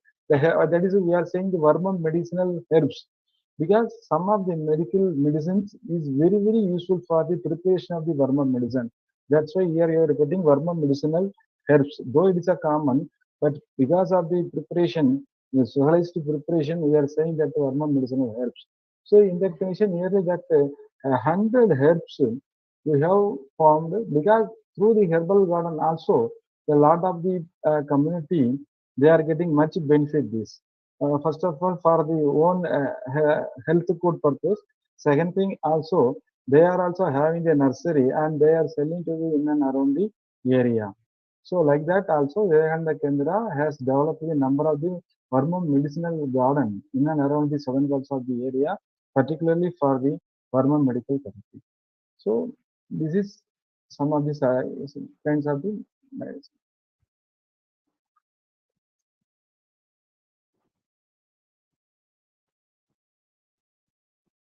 One minute.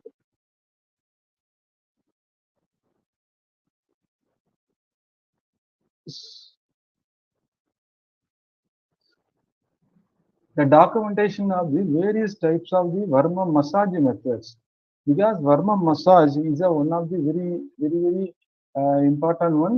It's to treat the number of the illness.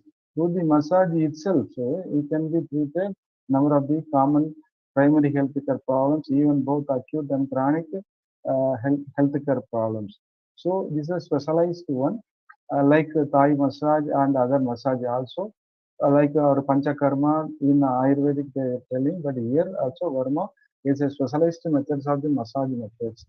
So this is also the Kendra has done the documentation and collected the details, and also we are doing this Varma massage methods to the number of the patients, and also that also we have documented. Then medicine preparation, what I have told you earlier. Um, some of these simple medicine preparation, which is highly based on the Burma methods, that medicine also very important to treat the primary health care problems. Here also I told that Burma Kalari is a self-defense art. That art is that also now we are advising to the all the schools.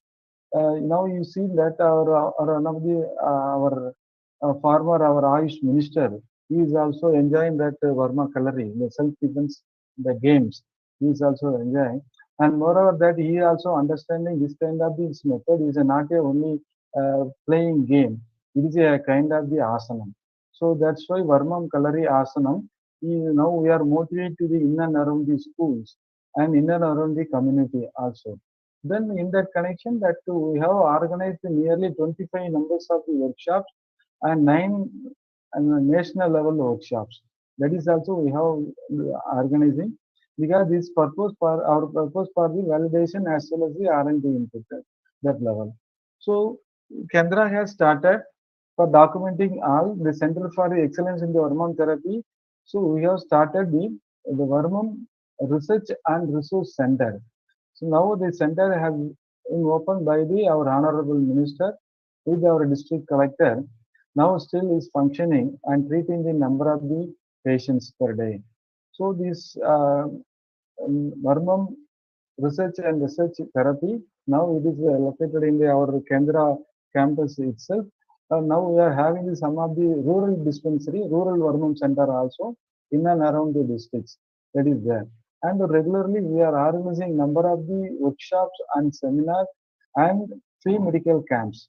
Free medical camps also we are organizing, and we have formed a Siddha Varmam Scientific Advisory Committee. Through the committee also, the regularly we are having the session. That session they will discuss about the what are the things we have collected the both ethno level as well as the textile level. After getting the some kind of the validation, and also we are publishing a lot of the books. So now year, every year we are organizing national level seminar for the various illness.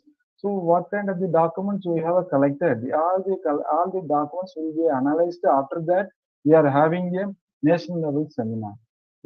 Like that, the joints and nervous disorder, geriatric, pediatric, and stress management, ethno siddha Varma method, and Adangal methods. How Adangal method means therapeutic method, children's.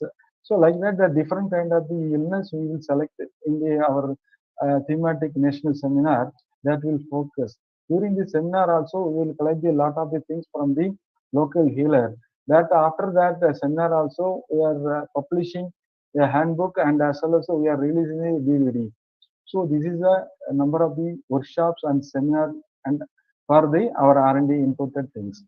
Then publication aspect. Here publication aspect means nearly 48 articles, national level articles we have published so far, and nearly that 4 books and 5 charts. These are also we have published. DVD nearly that 45 to 50 DVDs we have published for the what I have told the earlier bronchial money and etc. etc. So these are the things we have done it. The basic thing is first of all we have done the survey. Second thing we have done for the documentation. Third thing, after getting the documentation, we have done the some kind of the validational activities, and also we have gone for the R&D activities with the help of the our expert committee. Then finally, we are disseminating this kind of the technology to the community. We are conducting number of the free medical camps, and rural training, intensive training like that. Then after that, we are publishing like this. So these are the basic things to the our Varmam, our Vivekananda Kendra, they are doing this kind of the work with the help of the our Department of Science and Technology and our SID division. So these are just I am telling the where bad views uncle, because each and every session it has a very version of things are available. So just for that being I am exposing. If any doubt, I am ready to share. Here the change maker aspect that our Dr. Tirnaran is available. Who is an institutional trained doctor. He finished his MD, specialized in the hormone therapy. He is also with us, and another Dr. Binduja. She is also there. She is also MD, and now beneficiaries, end users is also there, and the Kendra is also supported to the number of the NGOs, those who are interested in the medical therapy. So in that connection, one of the NGO has been started exclusively for documenting and R&D purpose. That is called Traditional Siddha Varma Healers Association. That is there. Our Kendra, our NADAP is a backbone for that. This now nearly that 1,700 healers, they are members of that. Even Kendra itself, they have started the network, the Verma Research Resource Center network. So nearly 3,000 people are there. Those who are in this field, the people also are in there. Not only in Tamil Nadu, in Kerala and Pondicherry and nearby states also, they are here. The network of the our people is there. Now kit, see, primary health care kit, and each and every illness we have developed a kit. The kit is also available. DVDs, etc. I have told. So these are the things. Now recently we have introduced the for manipulation of the Verma points. That is a Verma stick that is called there. The Verma stick, Verma massage sticks, all we have released. There is an important thing. These also through our center, under the help of our DST we introduced, because the stick is so useful for the even common people for activation of the healing point. So that is also we have been released. The number of So the these massage products are available for general purpose, general public to purchase. Yes, Ji. Yes. This is available for the general. More than that, nearly that 3,800 sticks. So still now we have showed to the number of the people, and massage also, massage sticks, special massage methods. That is called the roll and massage. That also you must have seen under my PowerPoint. That is called wooden roller. Wooden roller. That is a specialized massage tool. That also we have prepared, and we have sell to the number of the healers. And the stick we have given the free of the cost, and the stall are those who are interested to have the very minimum amount of things. So once we purchase the things, that the life will be there more than that. The stick means nearly the 50 to 60 years it will be there minimum as per our survey, and the roller itself it will be there more than that 100 to 150 years. So This is a simple and effective and easy to prepare this kind of the tool, and this all the tool can be easily utilized with the so-called our end user, I mean community people also. So that's why the Kendra is also introduced this Verma tools. That is also important thing. Likewise, medicines, Verma tools, some of the asanams that also we have focused. Like you know that number of the asanam is available in the yogam, and same thing also the Verma Kalari.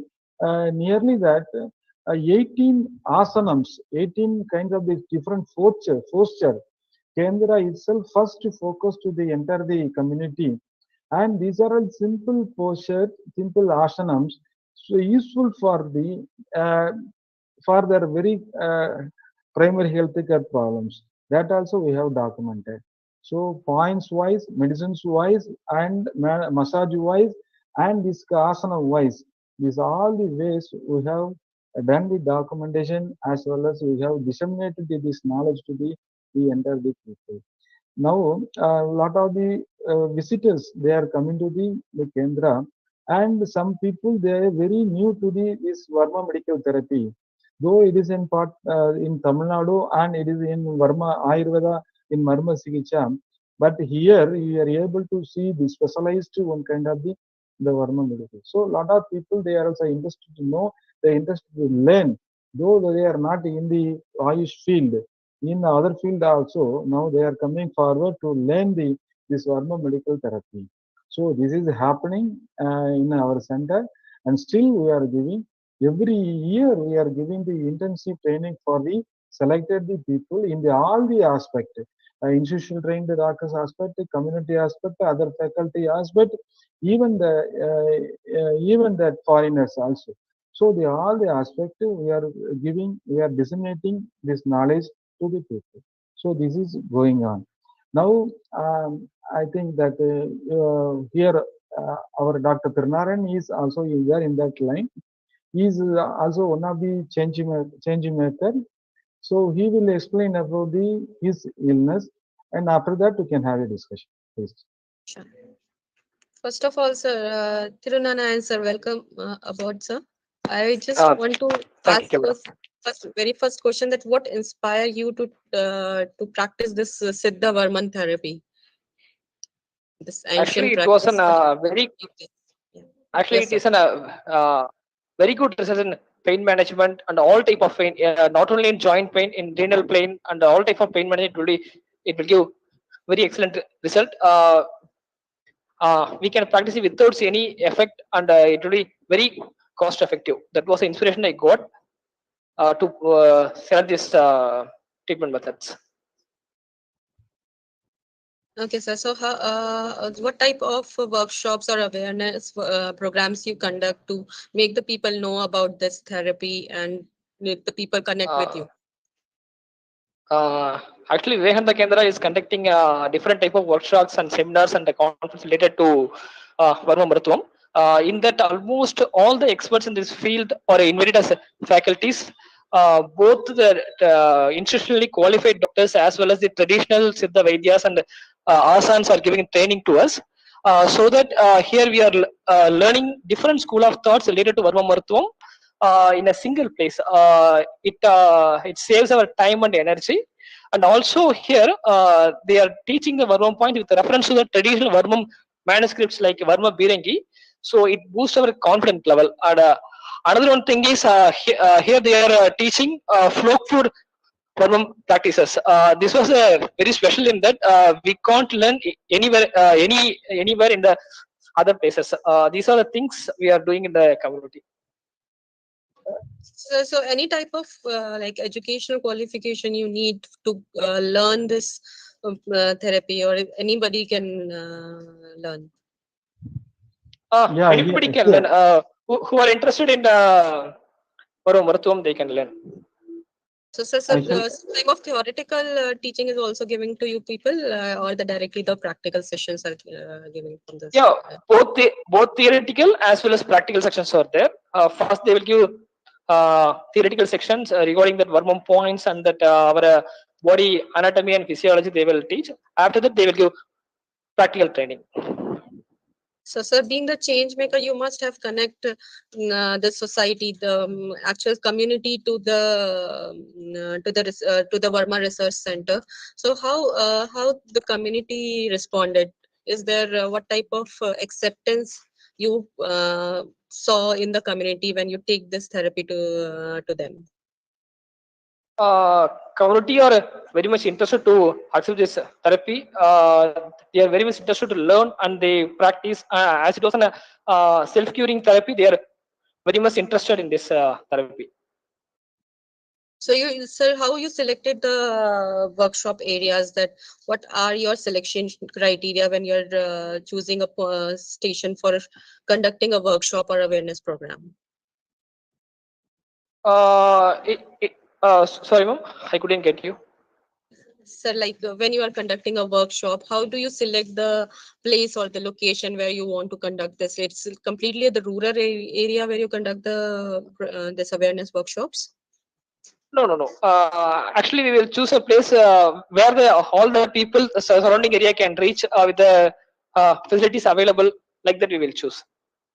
Actually, here, sorry to interruption, that now also we are starting in and around the local villages. Those are very in the rural side. There also we have started the rural Vermum dispensary.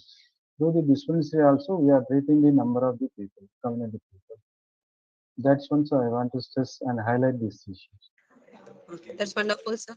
And what about this vermal medicinal herbs? And sir was saying that that people are told that how to cultivate these herbs, and they are earning the livelihood from cultivation of these herbs. So, how many people are trained in the cultivation of these herbs, sir?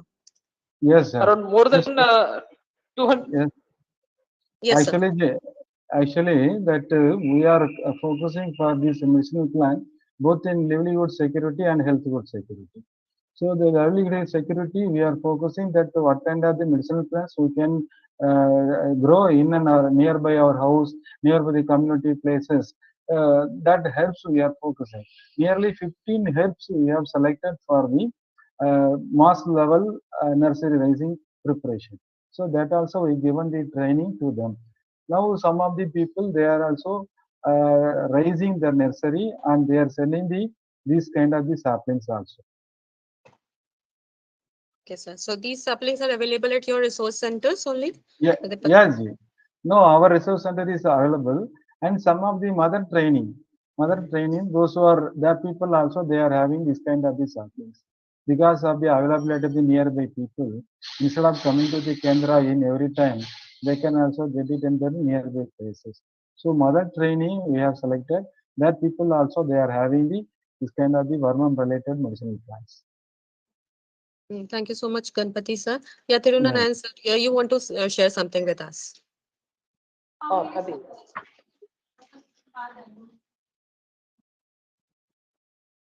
Thank you. Actually, that another one of our doctor, that is a change maker, Dr. Sindhuja. She is also in that line. If you have the time, then we can call and you can share their experience. Yeah, Dr. Sindhuja, are you there with us, ma'am? Yes, ma'am. It's actually Bintuja. Sorry, ma'am. Am I audible? Yeah, ma'am. Yeah, it's okay, ma'am.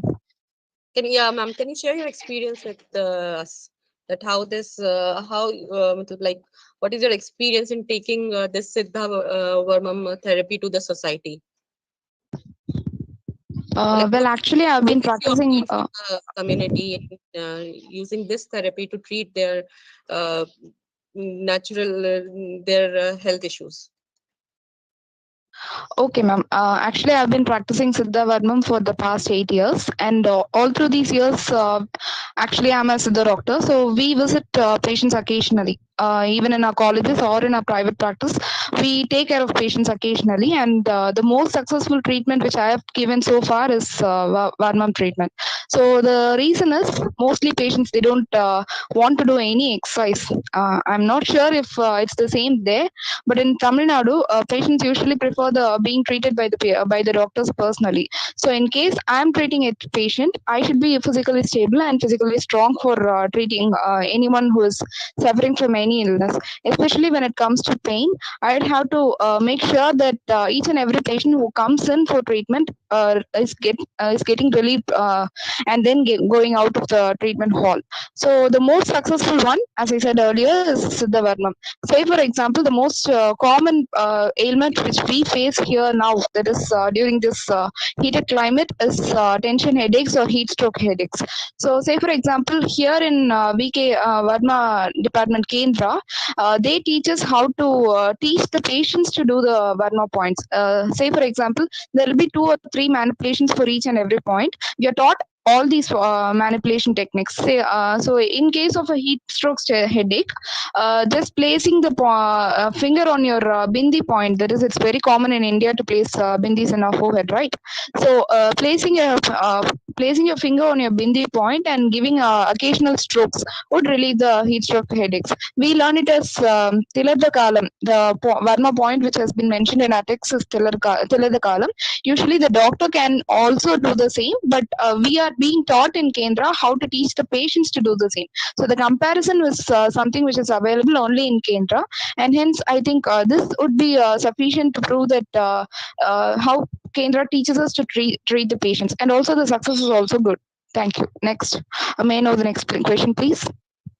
So, ma'am, is there like if when you train few peoples in the community, they further train the people, their nearby relatives, friends further and taking this therapy further to their community? Yes, of course, ma'am. So, like as I said earlier, we don't teach the exact points. We just teach them the manipulation techniques. So, do this and you'll get treated for this. So, in case I'm teaching someone from my neighborhood, that is, I'm from Tirunelveli, Tamil Nadu, and the class takes place at Vivekananda Kendra, Kanyakumari, most probably. So, if I'm being taught at Kanyakumari, I take the knowledge which I have gained here to Tirunelveli, and I teach my patients first. In case my patients get treated well, that is, in case they are relieved of their tension headaches, they automatically ask where and when and where we could get these classes, that is, when and where we could get prepared in these aspects. And when we are informing them, either they take up the classes there at Kendra or they take up the classes here, that is like just these I'm having these ailments, what can I do? They take up the classes and then they teach their family members and their neighborhood. They are spreading out this Siddha Varmam techniques. So, ma'am, do you charge? What is the charge do you take generally for these medication for this therapy? Just actually, this let the people know that how cheap it is rather than for the basic medication people usually go for. Okay. Say for example, I'm not blaming anyone, but usually the cost of any medicine which you are taking for a back pain would always be costly. Either it will be costly or it will be time consuming. Like you'll have to take the medications for some 3 to 4 months to get relief from low back aches in any form or any system of medicine, or you'll have to take up surgery. In case of Varma techniques, that is Siddha Varmam techniques, if I am treating a patient, or rather if I'm giving a patient complete treatment for a period of 7 to 21 days, each sitting will be charging some 50 to 70 rupees. Okay, so in case I'm charging around 70 rupees, or just make it 50 to make the calculations easier, it will be around some 1000 to 1500 for a person to get relief from back pain. And also, in case the patient is unable to come every day, that is, so 21 continuous sittings, if he or she is unable to come, we are also being taught in Kendra to follow these techniques known as Tadaval Murigal at home.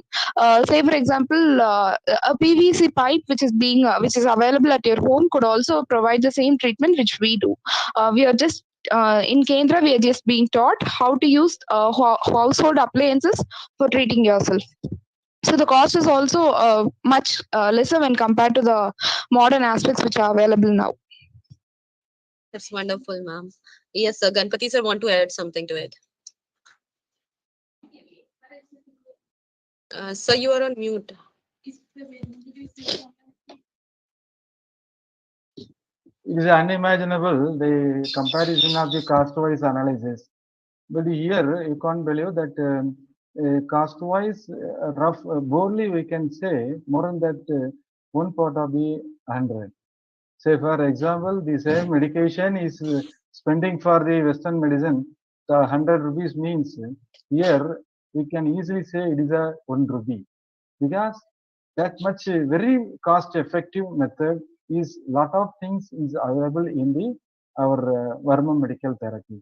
That's why the Kendra is also very interested in that angle. So now we are seeing with through a number of the institutional trained doctors, other researchers, and then other well-wishers, acupuncturists, physiotherapists, all they are coming here for learning this kind of the method. How them itself they are telling that it is a very cost effective more than us, and the people others they are telling it is a very cheap. We can't compare with other medication. That's we are sure, because Thank you so much, sir. Thank you, Bandaja ma'am. Now I request Ramesh ji, would you like to share your story with us? Ramesh ji, are you there with us? Thank you, ma'am. thank you.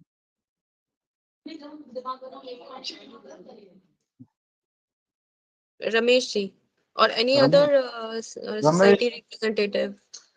Miss Paul, Miss Sarita.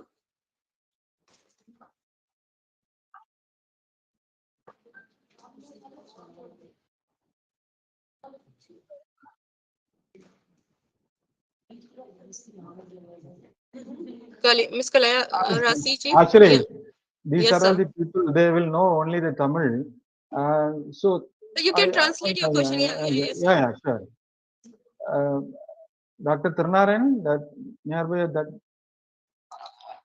Sir, actually they were in the line. They suddenly got disconnected. I will call them and ask to connect that immediately. I can see Kalaya Rasi's ma'am is there. Ma'am, can you listen? Can you hear us?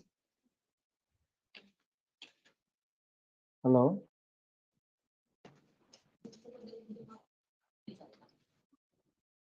Actually, here for the end users also, we can show the number of the people, because every month we are organizing a mass Varma medical camps in and around the districts and nearby districts also. The recently the continuous mass medical camps we have organized at the Rameshwaram also.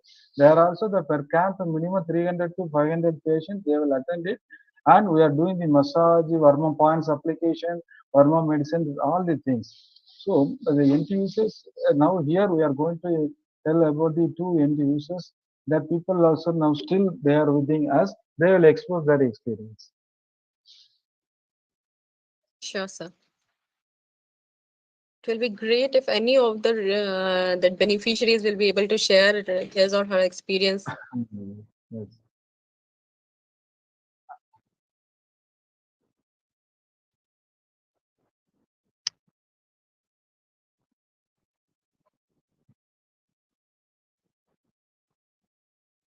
Little quick.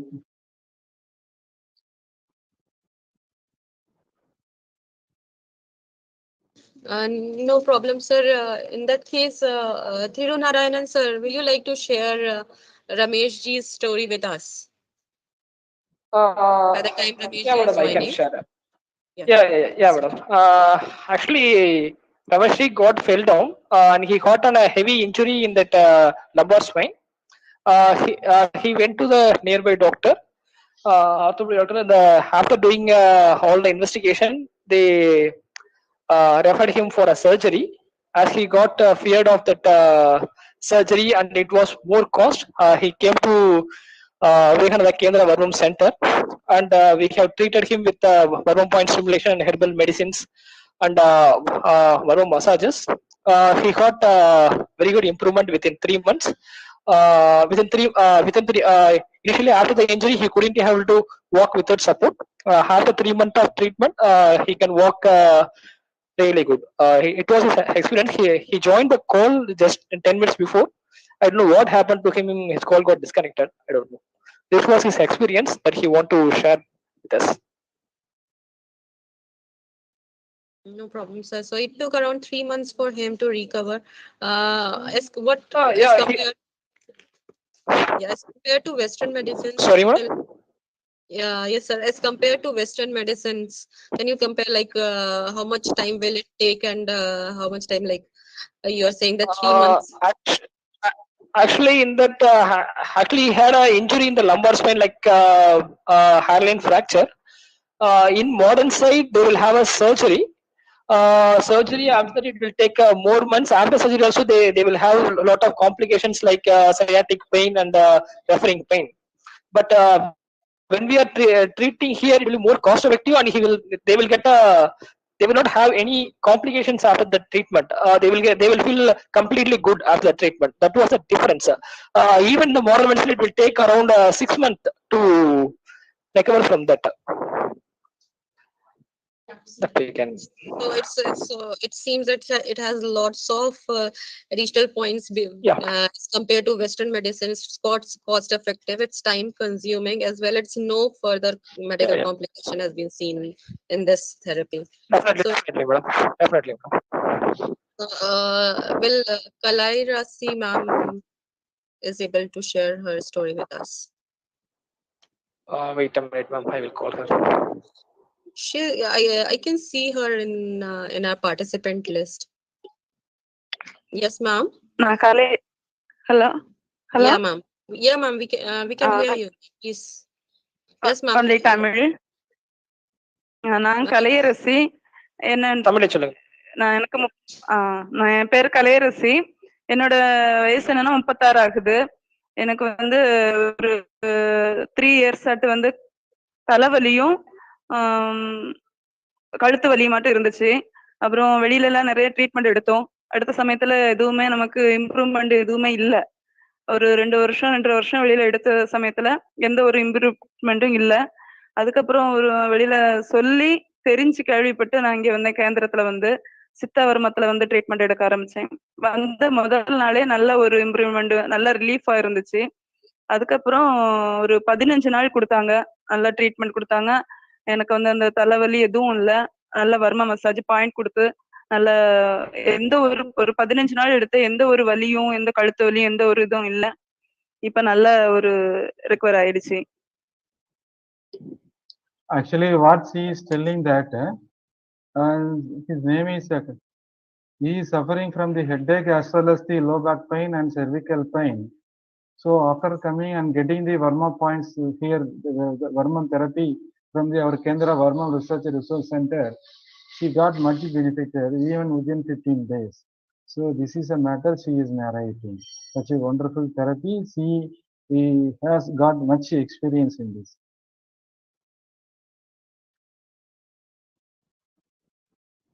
Thank you so much, sir. Just one last question to V. Ganpati, sir. What steps you are taking to get this therapy standardized, so that more and more people get acquainted with this therapy and can use this? Actually, that now after collecting the number of the documentation, now we are going to have the approved pamphlet. I mean, training material. So now we are giving series of the training,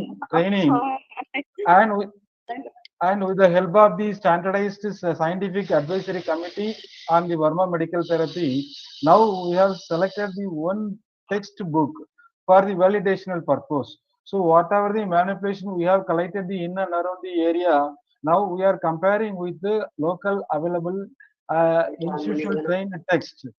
That is a codified text. So after the analyzing, we are discussing in our validational committee. Now the committee has started this work. Almost 60% of the work we have done it. I mean that nearly 75 Varma points we have standardized. We have given the international code name. Code name also we have started to give, but still this is under the process. So this work is also going in. So after doing all the standardized input, now we want to focus the entire thing, the national level, international level.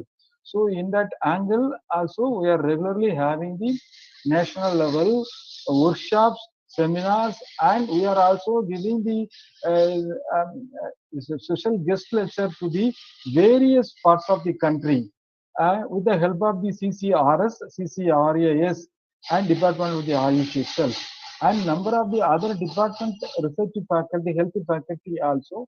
Now they are coming forward to learn this Verma medical therapy.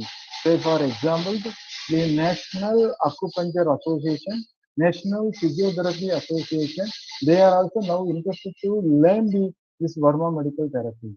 So this is that. Future, our plan is after doing the standardized input of the each and every Verma points, that we have to make it the global level, like yoga. Now we are celebrating International Yoga Day. The same thing also, that Vermont has to go to the international level. It has to use to the number of the community. Another one thing also, now lot of the challengeable diseases have come. You know that autism, hyperactivity, and so many things have come. Even diabetes, hypertension also still a very big question mark to ask. So in that connection, whether these are Verma medical therapy, we can focus for this. That also we are doing the research and other related the activities. This is also one of the other thing. And third thing also, we want to introduce this Verma medical therapy for the acute and emergency healthcare services, because you know that sports and other related things, we are facing a lot of things, and we are having the acupuncture and other related illness. In that connection also, the Verma therapy, medical therapy has to utilized for this. So the Kendra is also interested on this kind of the activities. First of all, we have to think about our developing and documenting, because now there's a lot of the healers, the traditional healers. You know that healers now, the age wise and every wise and everything nowadays available. So once the Kendra is started this kind of the work, at least say for example 80% of the healers are available, means now we can say only that the 12% to 15% of the healers are available. So that kind of Thank the you, sir. knowledge we I'm are sorry to lacking. interrupt you, sir, but actually the people from the next session are waiting for Yes, yes. their turn. Thank you so much, Ganpati sir and Thirunarayan sir, Bendoja ma'am, and as well as the other beneficiaries there with us, Ramesh ji and Kalerasi ma'am. Thank you so much for coming. And we sincerely hope that one day we have this therapy popular to each and everyone in every part of the India. Thank you so much, sir. Now I invite Savi ma'am for the next session, or Ms. Thank you, Tusha ma'am. for the panel discussion, since we are running late behind the schedule. Sorry. I'm inviting Tusha for taking the next session. Good afternoon, everybody. Welcome to the panel discussion round. Actually, due to the positive of the event at the time, we are running short of time, and therefore we have decided that the third technology will be discussed later, and we'll have a panel discussion uh, for the panelists. So, as we all have seen from the previous sessions, this session is basically aimed at churning the points that come out of the three technologies discussed, and make a roadmap ahead of what can be done in the policy front, and what changes could be done on the policy front, and what recommendation can be given to the system so that the system may improve and ultimately the society may benefit from it. So, for the sake of starting with the discussion, I first invite our keynote speaker, Mr. Dr. Anil Rajvanshi. He's pioneering rural development work for the last 3 decades, has spanned a whole spectrum of areas affecting the lives of rural population. The renewable energy-based cooking and lighting, power generation from agriculture residues, renewable fuel production from agriculture, electric cycle rickshaws, pure water purification, effluent treatment through the use of renewable energy, and many more fields have been explored by him. In this, he was the first person to promote the use of the high technology for the rural development, and an idea which is very new to the current Indian aspect. And he's also pioneered the development of the electric rickshaws in 1990s, and he was the very first person to initiate the program of e-rickshaws in the country, and which is now very common in the Delhi streets and all the country streets. So we invite Dr. Rajvanshi for his keynote address. Sir?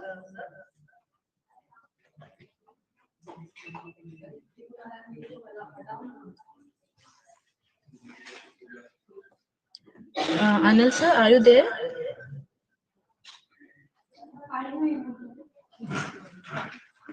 Anil sir, if you can, yes, sir. Anil sir, please. Uh, we are waiting for your keynote address, sir.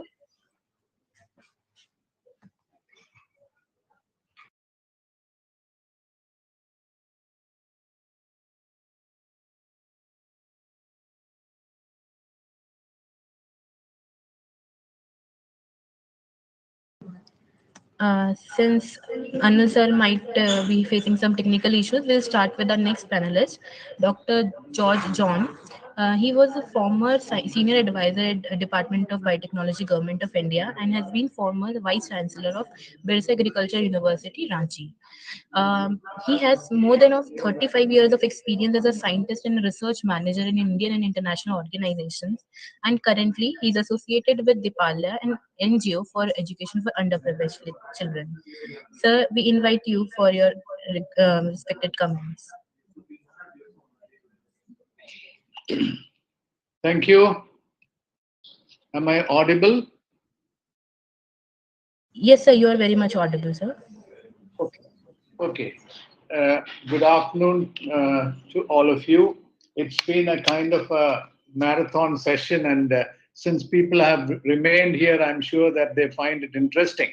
Now, this is supposed to be the roundtable discussion, a panel discussion to reflect on cross-cutting issues based on what we have seen today and based on what we have seen over the last few years with everybody's experience. Now, since I was in Ranchi, a tribal area, I'm somewhat familiar. I would like to touch upon the millet programs that were highlighted in the first technical session. Now, that's of great importance to certain areas. And if you know a bit about the agriculture in rain-fed areas are those areas where agriculture is done only with rainwater. There is no irrigation.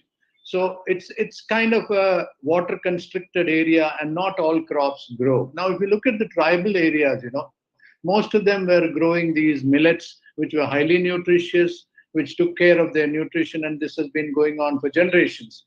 But with the shifting in agriculture patterns, there is more emphasis on hybrid rice and all those crops which require more water. So the ecosystem is stressed.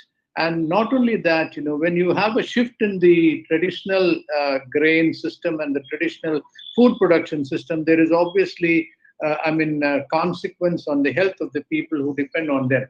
And I'm aware that this has affected the health of the tribals, and this has affected the children in particular, especially after they are weaned off their mother's milk. As long as they are fed by the nurse, they are fine. But once they go into the weaned off and they go look at the normal cereals that are available, they are not nutritious. But if they were fed with millets or the madua, as we call it, they would have been in much better. And millets are certainly considered to be one of the most nutritious grains that are available. Today, you find it coming back in the form of health foods. And the first few lectures, they were highlighting so many things that is done. Now, and I was also very keen to promote tribal agriculture to bring back the traditional farming system with an emphasis on grains like the madua, the millets. That having said that, now what is it that we can do to promote more such ventures? What is it that we can do to promote the farming of these crops and make sure that they have a regular market? I think it should be taken up in a sort of a farming system with the companies. That is where some sort of a public-private partnership arrangement would come in. And I would mention public-private partnership because I've had a fairly good experience piloting the first public-private partnership program of the Department of Biotechnology, known as the Small Business Innovation Research Initiative. So we went across the country and connected with a number of companies and academic institutions to develop programs which would be benefiting through the public-private partnership. Now, I understand that has grown, and Department of Biotechnology has launched the BIRAC. BIRAC is an umbrella program in which the Small Business Innovation Research Initiative is also there.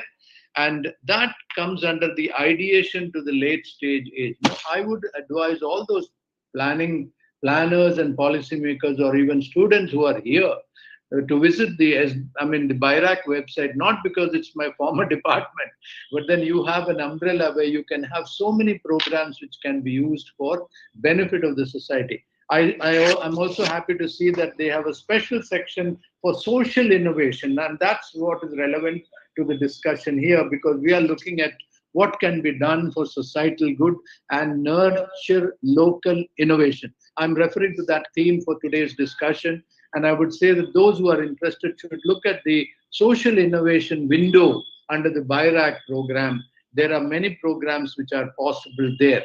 Now, having said this, how do we operationalize a system where local innovation is channelized into something good? I would urge the Vigyan Prasar and maybe the DBT to team up. What I would suggest is that try to see if you can evolve a scheme at the national level where you bring in universities and NGOs to foster local innovation, to encourage local innovation. And that should not stop by just identifying and listing a few things. That should go beyond that stage, and you should link it up with the technology providers. And then, of course, it means that you, DBT or DST or any other agency, should be willing to fund it. So if you make a target of creating a network where the social innovation can be encouraged, I'm sure you will go a long way in getting many things done.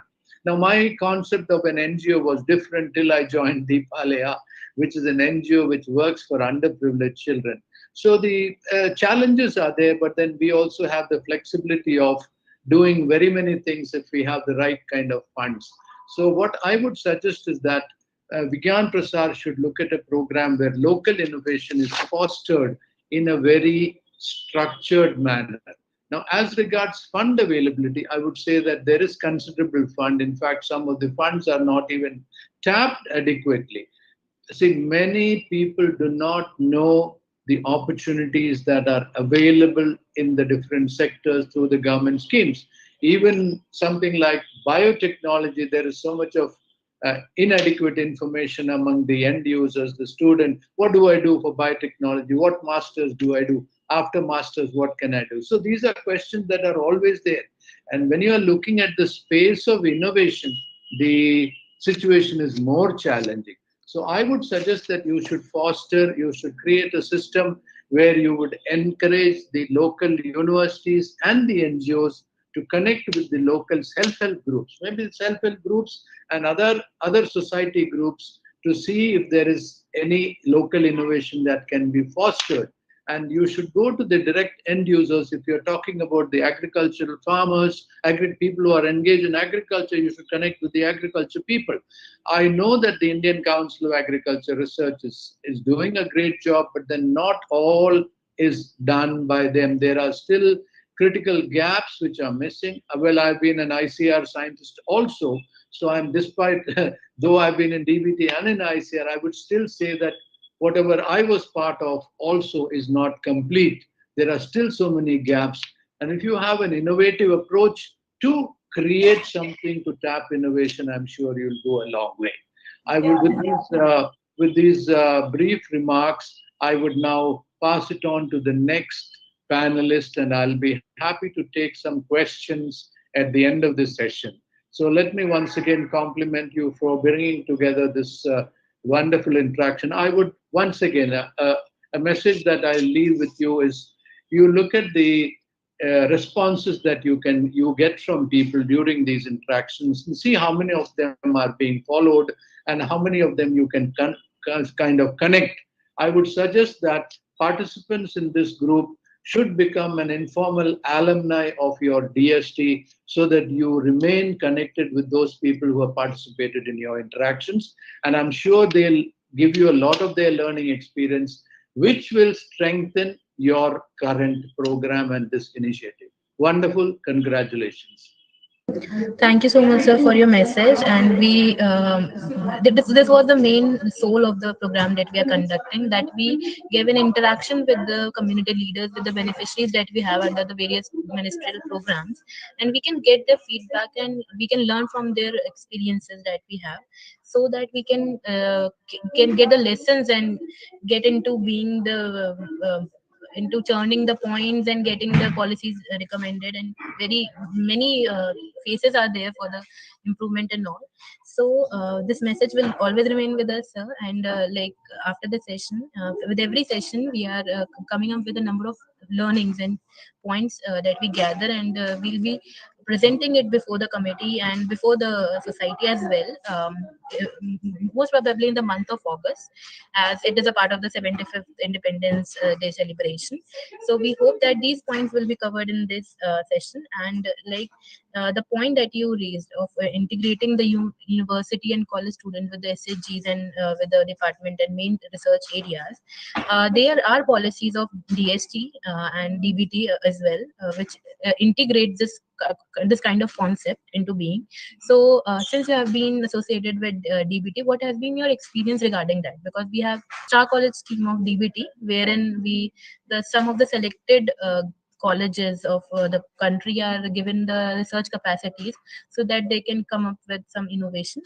So what has been your experience in that? And one more question that we have is, sir, is about the funding part. The funding is always available from the department, from the ministries, but that is basically focused on the welfare kind of part, and not on the capacity building might be there, but the channelizing them to the mainstreaming them to the main human resource is a challenge. So what suggestions would you give in this regard? So what I would say that the star colleges and similar programs which have been launched to give an impetus to certain areas, they have done well. They have done well and they have served the purpose. But what I'm saying is that their numbers in terms of a country like India, the numbers are far too small, If you replicate that and if you can increase that many times, that will serve the purpose. For instance, many schemes are re-entry fellowships, and so many HRD programs which are there. But we are talking of uh, we are talking of numbers which will make an impact at the national level. While these have been successful, we need to replicate, we need to multiply them many times. So that would again call for people like you asking for more funds, and that is where when you connect with the local university, you will find so many takers are there, you will not be able to meet the requirements. In fact, there is not complete satisfaction on the number of people who have got the grants. So this is something you have to expand. But as a model, as an experience, it has been good. And what I would say is that you see how best you can enhance the reach of these programs, both in geographic terms and both in numbers also. Okay, sir. Thank you so much, sir. This message will remain with us. Of like the model is appropriate, the field is ready. We just need to replicate the model and reap the benefits out of that. So I think this message will go to the concerned authorities for its implementation. So with this, we move to our keynote speaker, Dr. Rajvanshi. Sir, please, sir, Anil, sir.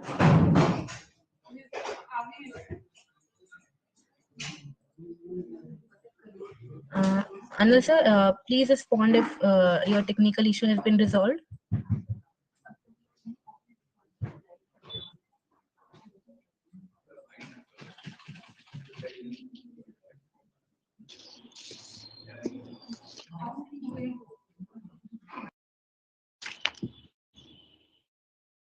Anil sir, please respond if your technical issue has been resolved.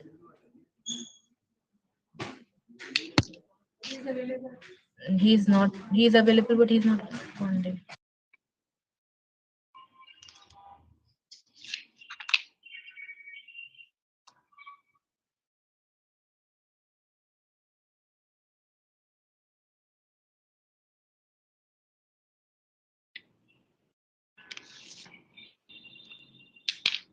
We move with the another panelist. We welcome on board Professor Pulokumar Mukherjee, who is working as director in Institute of Bioresources and Sustainable Development under the Department of Biotechnology. He has been working as a director, School of Natural Product Studies, and also as professor in Department of Pharmaceutical Technology, Jadavpur University, Kolkata. He has been made several initiatives and outstanding contributions in academic and research in the area of development of bioeconomy from bioresources, particularly in the evidence-based validation of herbs using the traditional medicine in India. Professor Mukherjee is the Fellow of the Royal Society of Chemistry, Fellow of Indian National Academy of Sciences, Fellow of National Academy of Agricultural Sciences in India, and also the Fellow of the West Bengal Academy of Sciences. Sir, we await for your remarks, sir. Yeah, thank you very much, Mr. Tusha. And in fact, I greatly appreciate the initiative taken up in this juncture by the ministry on this theme on the health for the healthy society in this theme, and where today we had a very good discussion, and in fact we got so nice comment from Dr. George John, and also we heard about the holistic health and different context of other healthcare practices whether which are being practiced through the Siddha Burma therapy, and we got a lot of other informations by use of millets and other things. Friends, what I believe that uh, there is when we talk about the how to nurture the local innovation, it is like that. So when working with Northeast for uh, around 2.5 years, what I can understand that there are a lot of innovations which really being made in locally, but at the end it is not being practiced, or rather not being put into with different aspects. Let me tell you one of the context where we see that there are several of such idea which has been developed by the people in a very small area itself, starting from developing their traditional medicine practice, healthcare practices, the traditional food, and sometimes the preserving the traditional food, or even many more. Now, mainly when we have been working at this IBSD with a phytopharmaceutical mission, where we nurture many of the cases on developing that drugs from nature, drugs from our ancestors. And if we really look into, say, like we have two very codified system on Ayurveda and Siddha, which are developed in Indian context itself. Beside, we have Unani, homeopathy, and other system. Now, you have heard about this Burma therapy, like that. Ayurveda is also very much codified, and so many things has been done out of it. But there are systems which is Lok Sasta Parampara, which are being practiced by the people from years together. But those system has not been explored, rather evaluated or validated to a high extent. And during this COVID pandemic, even we have seen that many of these local traditional medicine healers, they have been very instrumental in helping the people and developing their own way of medicines from the herbs, which are so they are. Yes, there is the explorations of the scientific evidences are very much required for those, but there are resources by which we can develop our own healthcare, or rather socio-economic development is also possible when those product process technologies can see the light of the modern technologies, and by that way the people can use those. And we at IBSD, jointly with several other national institutes, has made this. And there is all those local innovations, specifically what are being practiced by these traditional healers, whether it may be a traditional medicine, what may be traditional food, which has a health benefit as well. Those are being explored, and we are making it like that, saying that the benefit sharing will be maximum by these traditional healers. Means like when we are having a patent, then patent rights belongs to them. We are developing many of those products and linking them with the industries. Again, that is they are the main royalty holder, and that way the local innovations can be promoted. And we can, as you know, that BIRAC has taken a lot of initiative in DBT, and even many of the DBT autonomous institutes, they also have been working, and we have made another around 21 institutes together. We have signed MOU with them. We are collaborating together to develop these particular aspects of developing drugs from nature and drugs from our ancestors, where it is not the development of the drugs as a molecules, but those products which are being nurtured by our traditional people for years together, and they are their idea how those can be explored with the modern science, and that way those can be made more popular, whether that those can be used by the common people as a whole, so that that can help in the healthcare of the society at large. So on this context, once again I thank Vigyan Prasar for making this platform of sharing our idea, and I hope for any of this event or wherever we are able to help in any way. We are very open, and any of the aspects or other questions or queries if you get on this, how to promote these traditional healing practices on which we have been working, or other traditional medicinal practices, we'll be happy to do it. Thank you very much once again. Namaskar. Thank you so much, sir, for your presentation. Sir, we understand that there are already available traditional foods that are of more value, and verification, standardization, and pilot testing of those recipes and foods is very important. And your organization and science fraternity in general has been working on those fronts as well. So we hope that this message reaches out to people, and more pilot testing could be done so that we come up with a better scientifically verified traditional foods on ground. So with this message, I invited our next panelist, Dr. Thiru Narayan from Vivekananda Kendra, Kanyakumari, Tamil Nadu, for his kind remarks. Dr. Narayan, sir.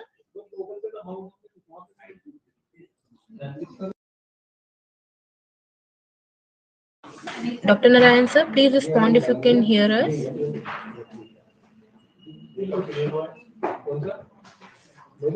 Dr. Rajvanshi, sir, if the technical issue at your hand has been resolved, kindly respond.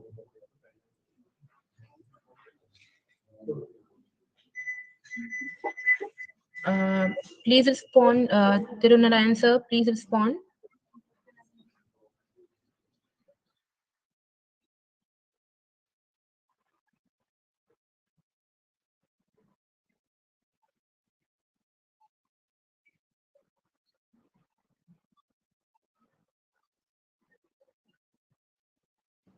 Anil sir, अगर आप हमें सुन पा रहे हैं तो please respond कीजिए अगर technical issue has been resolve from your and.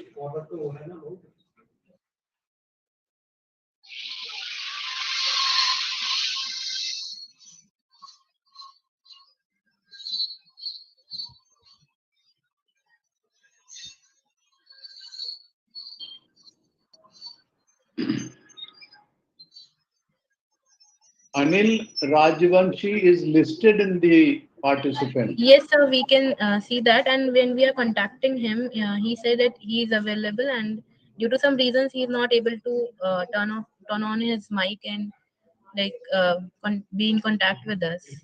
Maybe you could request him to disconnect and reconnect again. Yes, sir, we have requested from the previous session only, sir. We'll surely sort out this, sir. Okay.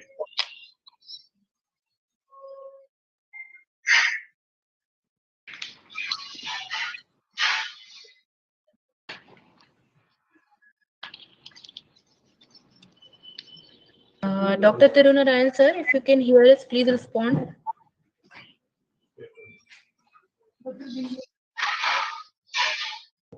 Dr. Bindya, from the third technology. Dr. Sunita Sharma, Dr. Vandana Acharya Banerjee. If anyone of you are there on the platform, and please respond, will help us in getting the program on.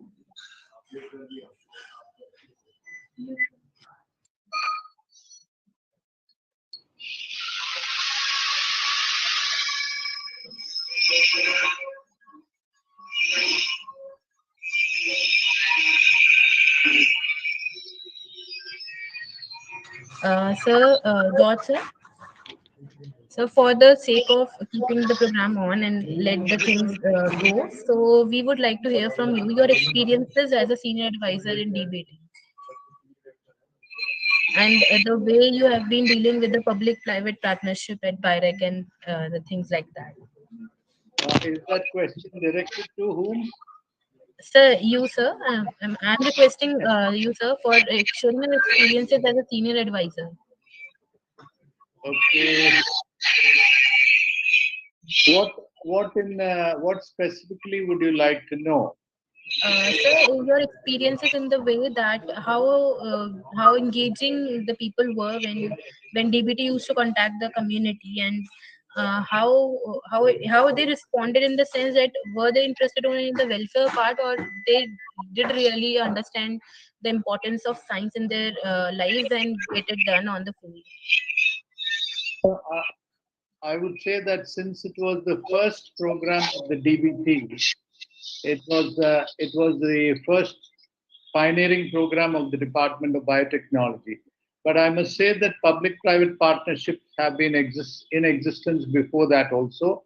The DST has had programs, Nimitli was there, and similar programs have been there. But in the biotech space, this was the first one which did well. I would say it did well, and that was the reason why BIRAC developed.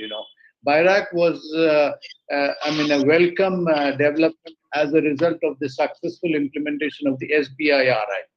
And it was a kind of a unique space for me also. Research management is different from funding companies and all that. But we had a wonderful team, both in terms of the departmental officers, all my officers, Dr. Suchita Ninave, I should thank her. Then Dr. Kalaivani, Dr. Shashikumar. Shashikumar is now in DSIR. He's now in DSIR, an officer in the DSIR. So all these people did a great job, and that's how we were able to implement the program. And it was a very rigorous screening. I'm recalling from memory. I may be a little, may not be entirely accurate, but we had a screening process which would pick up only maybe about 15% projects for the next round evaluation. If you received about 100 proposals, we would get about 15 of them screened in for the next one, that is a site visit where we would visit the companies, do a due diligence. We had the wonderful support of the Biotech Consortium India Limited, and they had done the logistics for us, and we would evaluate, make a report, make a decision on the site itself. It was done in a very, very, very nice manner. Dr. Bhan, who believed in the private-public partnership, was a great inspiration. I must give all credit to him for launching this program, and that is how it led to the next phase of public-private partnership, the BIRAC. And I would say that in the case of funding, I would say most of the proposals, largely they were about 50% or 60% were in the medical space, about 30-40 in the agriculture space, and the remaining in the other areas. One area where there was a lot of scope for innovation is the biomedical instrumentation. You look at instrumentation, if I remember the figures, more than 90% of instruments and instrumentation are imported today. There's a lot of scope for manufacturing them indigenously. And we used to push that. Even today, that space is wide open.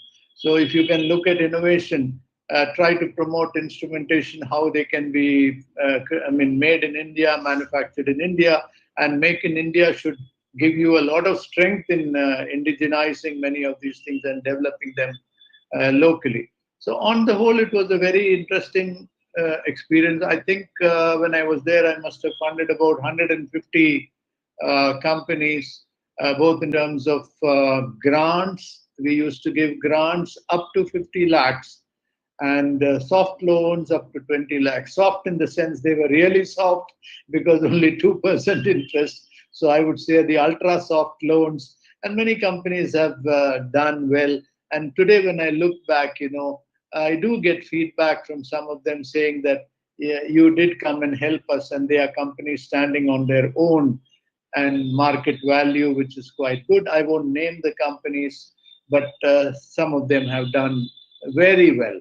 When you look at innovation, I should also mention the chances of innovation are very, very little. If you take 100, if you fund 100 projects and you succeed in 5 of them, you have done a great job. You don't expect 40% of them to succeed. That's not innovation.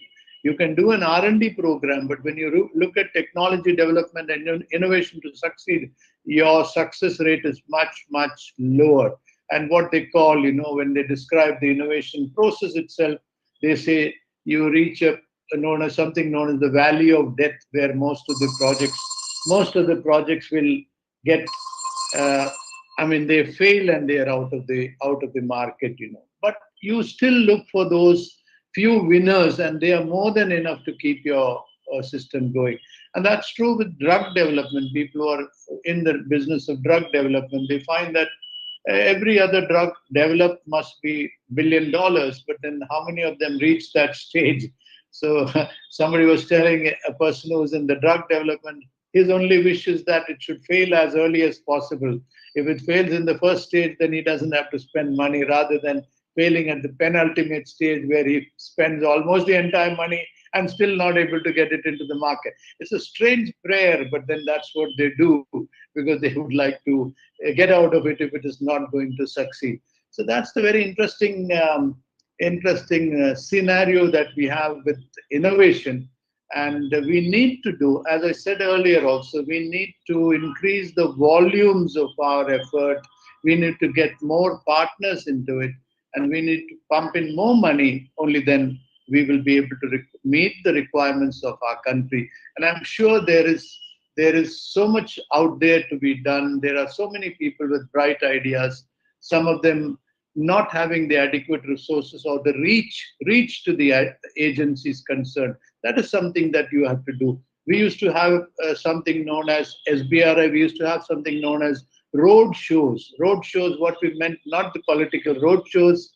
What we meant is that we would have meetings in select places, some of them in cities, some of them in the not the big cities. And we used to advertise. We used to have some kind of an open house, call the companies, call the universities and everybody else, and tell them that this is what we are doing. So those road shows were also effective, because people would get interested and they would send an application in the next round. So this is something has to be nurtured very, very carefully. Only then it can grow. Well, that's my remarks at the moment. I would not stand in the way of somebody. Can you hear me? Can you hear me now? I'm so sorry. My system simply failed. This is Anil Rajvanshi. Yeah. Welcome, sir. Can I join? Yes, please. Yes, sir. Yes, sir. Okay, so let me see if I can put the share my presentation. So the sharing rights are already with you, sir. Yes, I'll just. Yeah. Meanwhile, concluding to George sir comments. So your comments, from your comments we gave we have been given a very unique show. This roadshow concept. This is very unique, and the same I think can be utilized for reaching out to the public. The open house. There are some research areas.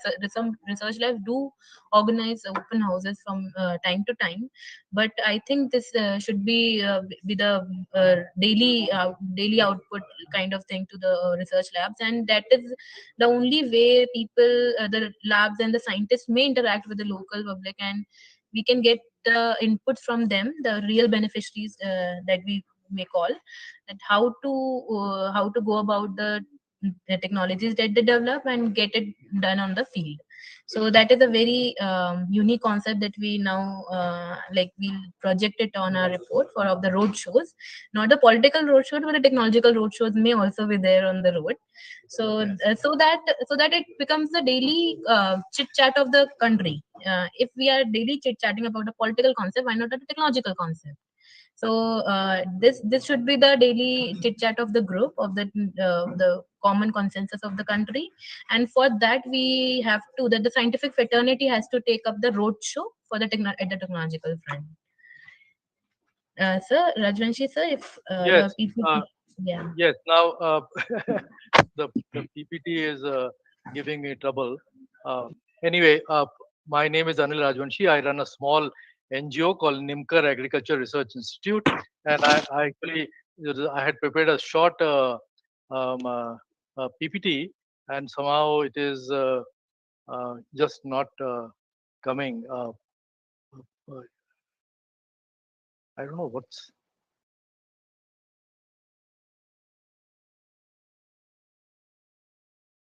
Can you see that, or is not visible? It's not visible, sir. There is an option for sharing, Okay, sir. okay, yeah, yeah, it has Yeah. come. I am sharing that. Share. Either my computer is not.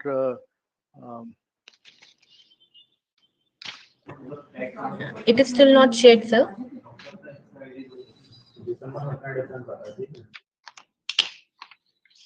Why it is not sharing? I just don't Or you can, sir, mail it to us. We will share it at our end. Okay, I will do that. First of all, let me read it. So my talk is. Can you all hear me? Yes, sir. You are very much audible.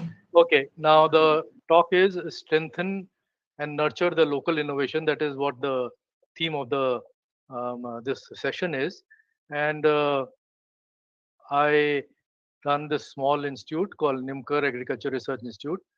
Now, the most important thing first is the identification of local problems. Now, when I came back from United States in early 80s, the biggest problem in Fulton, because this was like an overgrown village, was cooking and lighting. The cooking was done, and it is still done in a lot of houses and the chulas, etc. And the lighting was a regular lantern. So we started work on the developing a very efficient lantern running on kerosene. And in the process, we developed a land stove, which is basically a lantern cum stove. And this is something which, and let me see what is the problem. Why you are not?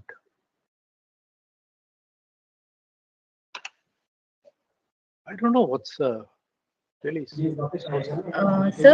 did you mail us the PPT? Yes, I'll just. Yes, sir.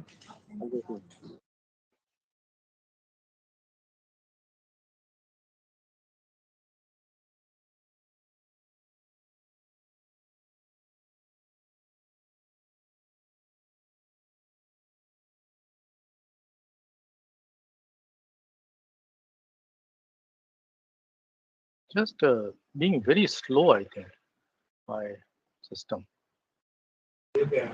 Sir, MS Teams may be like there must be problem with MS Teams right now because your audio was also not.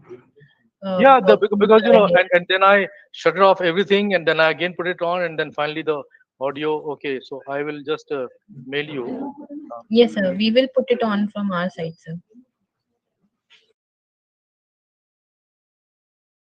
But somehow the system is very slow here in my. Okay.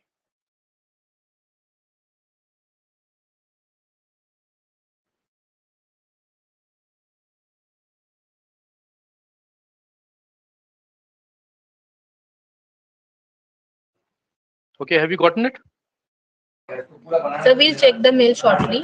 And in the meanwhile, my question would be like you have been the first person to introduce the concept of e-rickshaw in the country. Yes.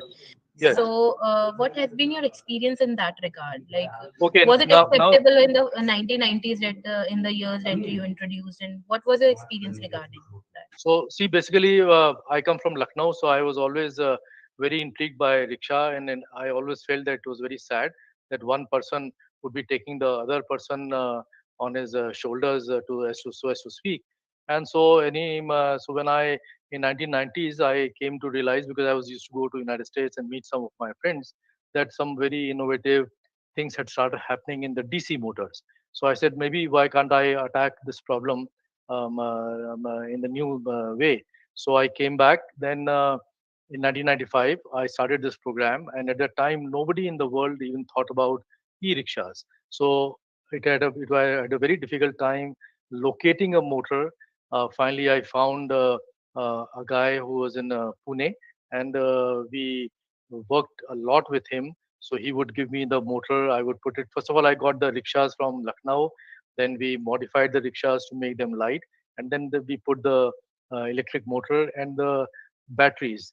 Now you know that electric motor and batteries don't make the whole rickshaw, because there has to be something called as a controller. And so finally, I was able to get the controller also made in Pune based upon the work that we did. And so by 2000, we had set up the first electric rickshaw in India. And after that, there was a very big, a lot of advertisement, a lot of stories were written up, large number of companies came, large number of people came, they all took photographs, etc. And I think they also copied it. But there was nobody who wanted to really get into it, because they all said that this is something which is a footpath industry. This is a not a organized sector, and so we just need to leave it at that. And I think that was where we lost the race. But we worked and developed many rickshaws, and at that time nobody was interested in. And then slowly it was picked up by Chinese, because Chinese also nobody knew at the time in 1995. In fact, my first article came in the MIT journal, published in Boston, and I think that made it is spread all over the world, and people just took it up. We sent some rickshaws to Europe, we sent some rickshaws to America, but there was no concentrated effort in taking it on large scale, and so it just picked up. And I'm so happy now that there are large number of towns in India where these e-rickshaws run. So what I am simply saying is this: that when the idea is good, and we have done this many times and so many firsts, but we are so ahead of time, and when the time is not right, these ideas, it becomes very difficult for them to spread. For example, I talked with all the major two-wheelers.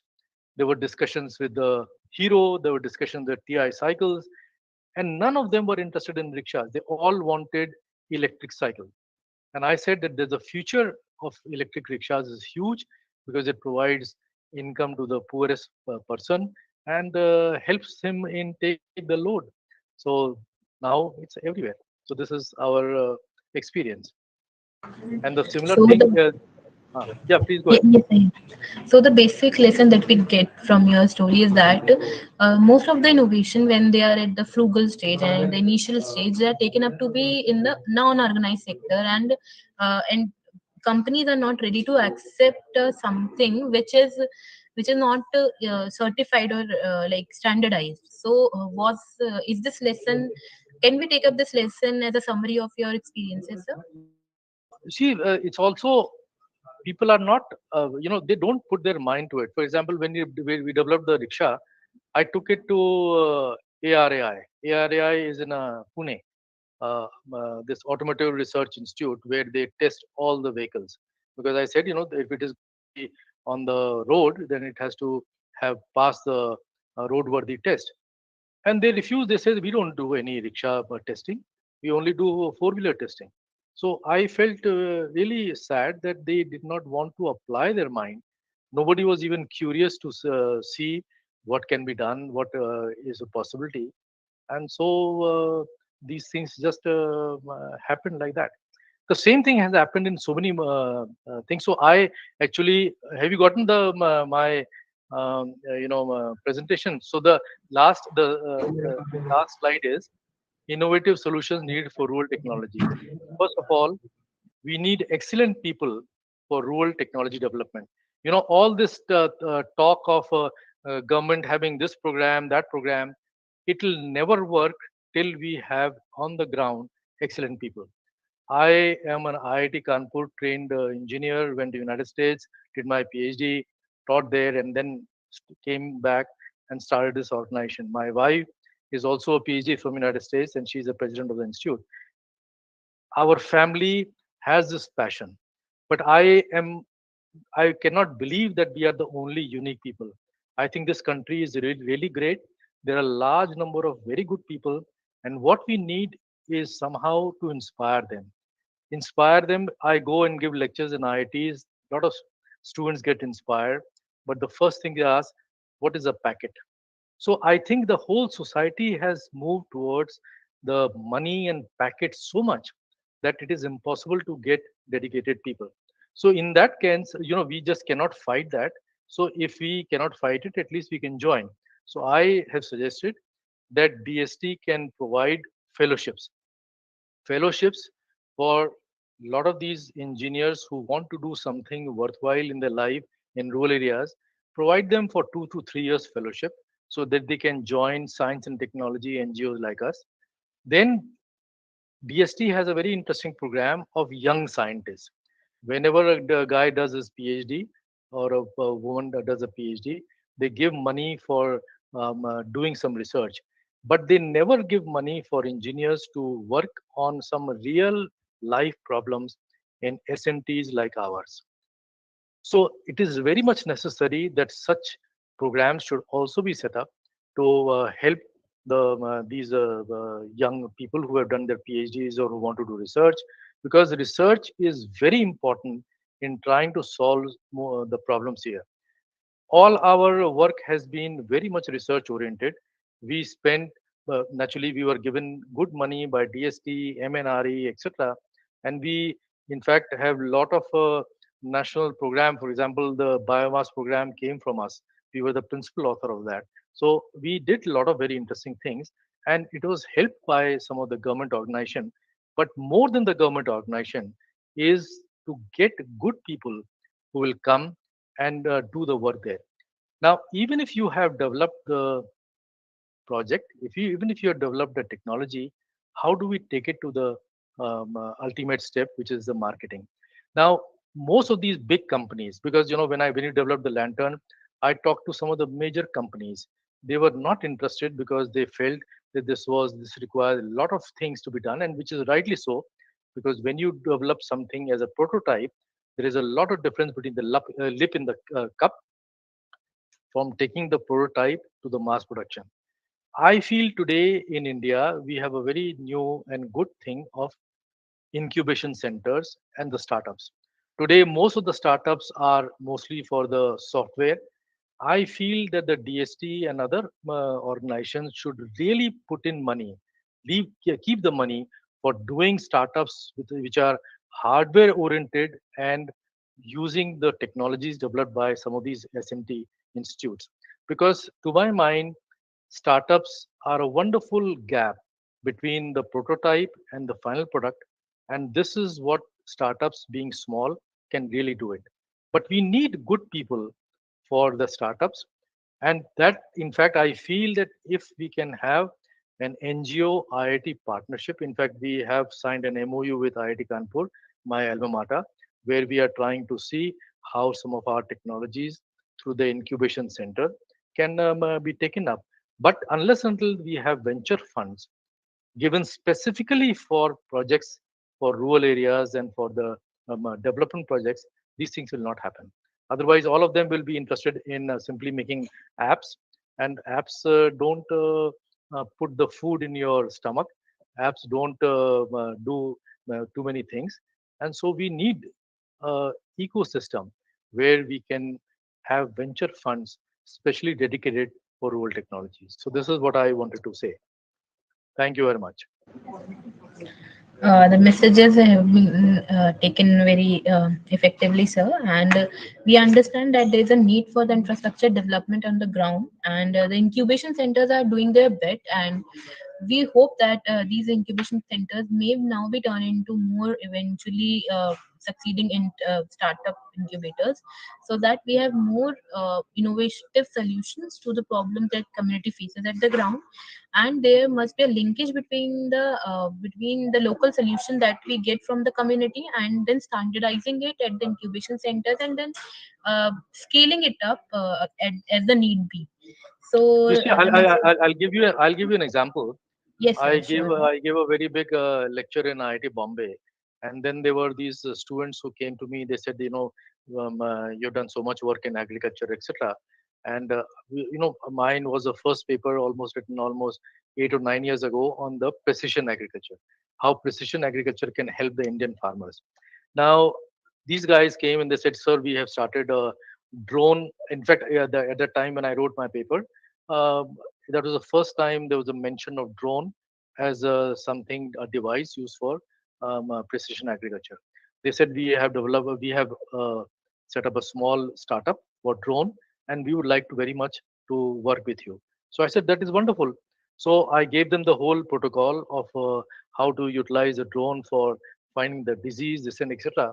And then they found that the work was too hard because they were selling the drone to the defense at a very fantastic price. So the whole thing is so focused on money that they were not interested. And I'm talking about my interaction with them. I'm sure others may have done something, but what is required is some dedication and some a desire to help the farmers and the rural areas through the high technology, through the startups, and so on and so forth. And there are a lot of examples like that. I can give a whole 1 hour, 2 hour lecture on some of these examples. Very well taken, sir. That there is a lack for the passion and for the real people who think about the society and come up with innovative solutions. That is why one of the book that was launched in National Technology Day today was on social scientific responsibility, like how a scientific fraternity does have a social responsibility in the aspect that we may pay later to the society that we get from in the kind form, so that what we have got from the society, the scientific knowledge that we have got from the society, we can return back to the society by helping them in the scientific solution, and giving them the technology back for their own welfare. So that is the concept of the social scientific responsibility that our honorable prime minister, they have been promoting this concept of SSR. And we hope that the scientific fraternity would continue to work on this social scientific responsibility and pay the society in its technological and scientific solutions.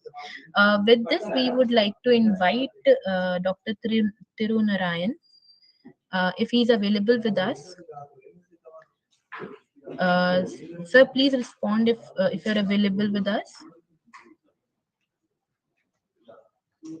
Okay, so with this, we conclude the panel discussion session, and we greatly thank all the panelists who have been here for the all of the 3 hours, and be listening to the communities, and taking out the points of how they can be helped out, and what recommendations could be given for making this program, and as a scientific fraternity on the whole.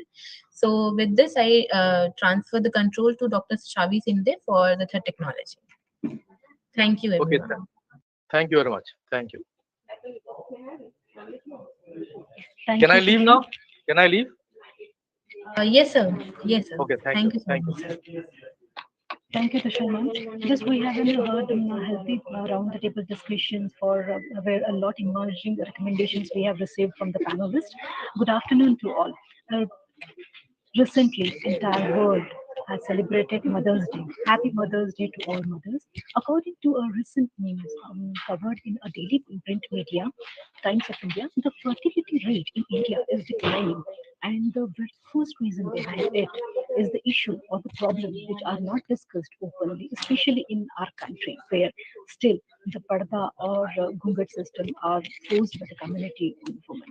Today, through this platform, in the third session of the 15th day of Techneev, I'm glad to inform you that we have with us Sunita Sharma, Dr. Sunita Sharma, ma'am, a senior consultant in Institute of Reproductive Medicine, Kolkata, as a change maker, and Ms. Vandana Banerjee as one of the beneficiaries. The topic of today's discussion is a new approach toward pain and infertility management in women suffering from endometriosis and adenomyosis, a project which was sanctioned under DST India division to conduct awareness program on this disease in regional languages.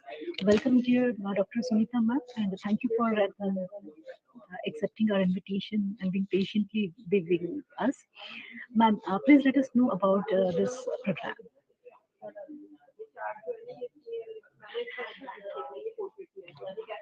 Can you hear me? Yes, ma'am. Okay. Thank you for the introduction. My topic is pain and infertility management in case of adenomyosis, which is a very neglected disease. This disease is not very, it is very prevalent in reproductive age group. Even after menopause also, we used to see the patients who are suffering from pain, heavy bleeding and all. So our clinic is a Institute of Reproductive Medicine where we deal with the patients who are unable to conceive. In 1/3 of our patients suffers from heavy menstrual bleeding, pain during menstruation. They not only unable to conceive, they also suffers from 2 or 3 miscarriages. So we can see that there is a tremendous social pressure not only on the reproductive health but also in the quality of life of these patients. There are very little options for the management of these women, and the options investigated were only for the fertile women, not for the infertility patient who want to conceive very early. As the options available for these patients are only removal of uterus. The pain is so much in these cases. They come for us that they tell us that we have to remove the uterus. We don't want pregnancy now. And even after doing IVF in these patients, we have a very poor results. And you know, today's after this ART bill, we have a very difficult situation in surrogacy. So as we thought that why don't we investigate a newer drug for these patients so that they can have a reduction of symptoms, and along with that they can have a pregnancy also. So as this disease is a estrogen dependent disorder, we think of letrozole, which is an aromatase inhibitor, and it is also investigated as an increased endometrial receptivity after using this letrozole treatment. We made a project and we sent it to the DST seed division. After going through the interview and all, we got the positive results from the DST seed, and we started this project. This project is in 9th month of we are in 9th month of this project, and we treated 66 patients after recruiting 800 infertile patients, and we are, with our utter surprise, we have a very positive response with the patients, and they are now coming. Initially they were coming for the relief of symptoms only. Now they are coming for the infertility treatment. They are saying that now, doctor, I have no symptoms for the adenomyosis. Now you can go for the IVF treatment.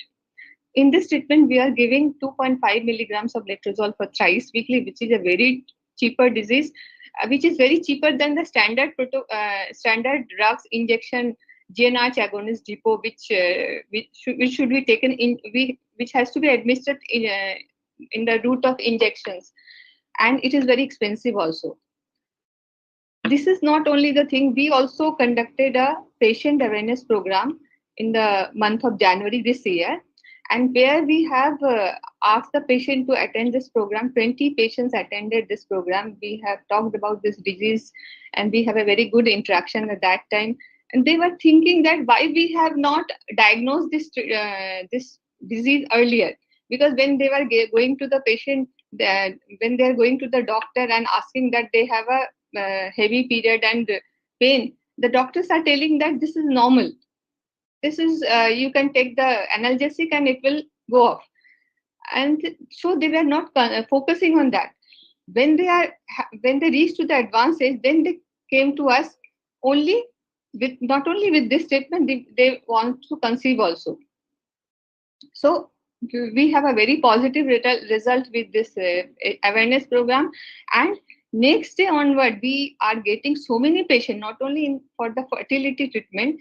The adolescent girls were also attending our clinic, and they were asking for this disease. They were all the patients who had attended the awareness program. They are also sending the message to other relatives and their neighbors that they should know about this disease by attending this type of program. Then we thought of sharing our knowledge to the doctor community, gynecologist community, and we have conducted next CME workshop program, and 15 gynecologists attended that program, and we detailed our project in front of them. We shared our data to them, and they have also given input to that one. The interaction, active interaction was there. One of our attendee, a doctor, she was from the Kishanganj. After 1 month, she asked me to do again the awareness program there. So we have again in March, we have conducted the second awareness program, and it was a huge response. The rural villagers were attended that program, and we were talking about in their language only. We have also made the not e-bulletin. We have made the leaflets also describing the disease, how to diagnose this disease, how to manage, and how to prevent before reaching to the advanced stage. So we have a very positive, till now we have a very positive result with this project, and thanks to the DST seed division, they have allowed us to conduct this disease.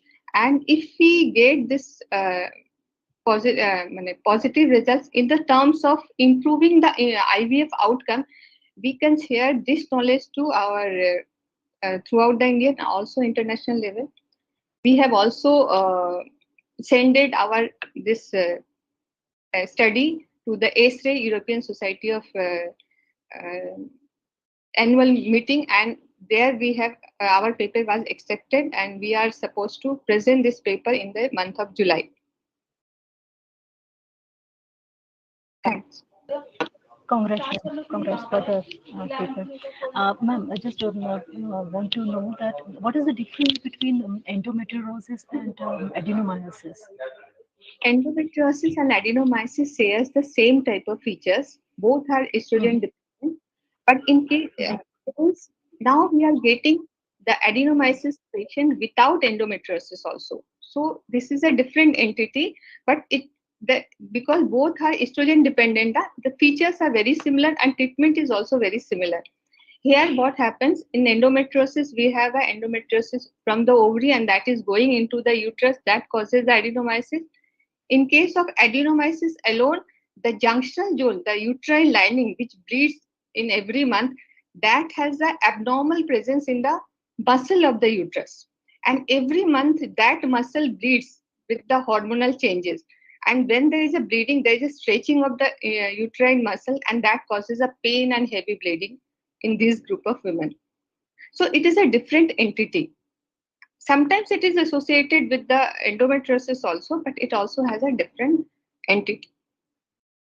And what about the symptoms, ma'am? Both have the different symptoms. So in endometriosis, patient have a dysmenorrhea.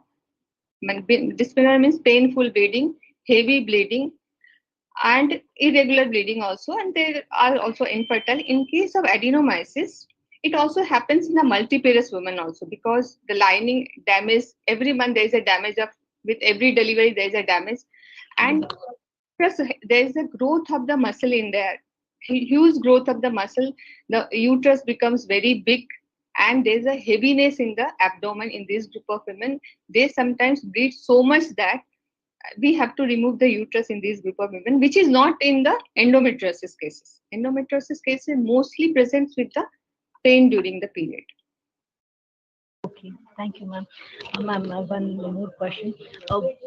Did you have helped the patient to get rid of the negative emotions and social pressure? Because I think they might be suffer from this problem also.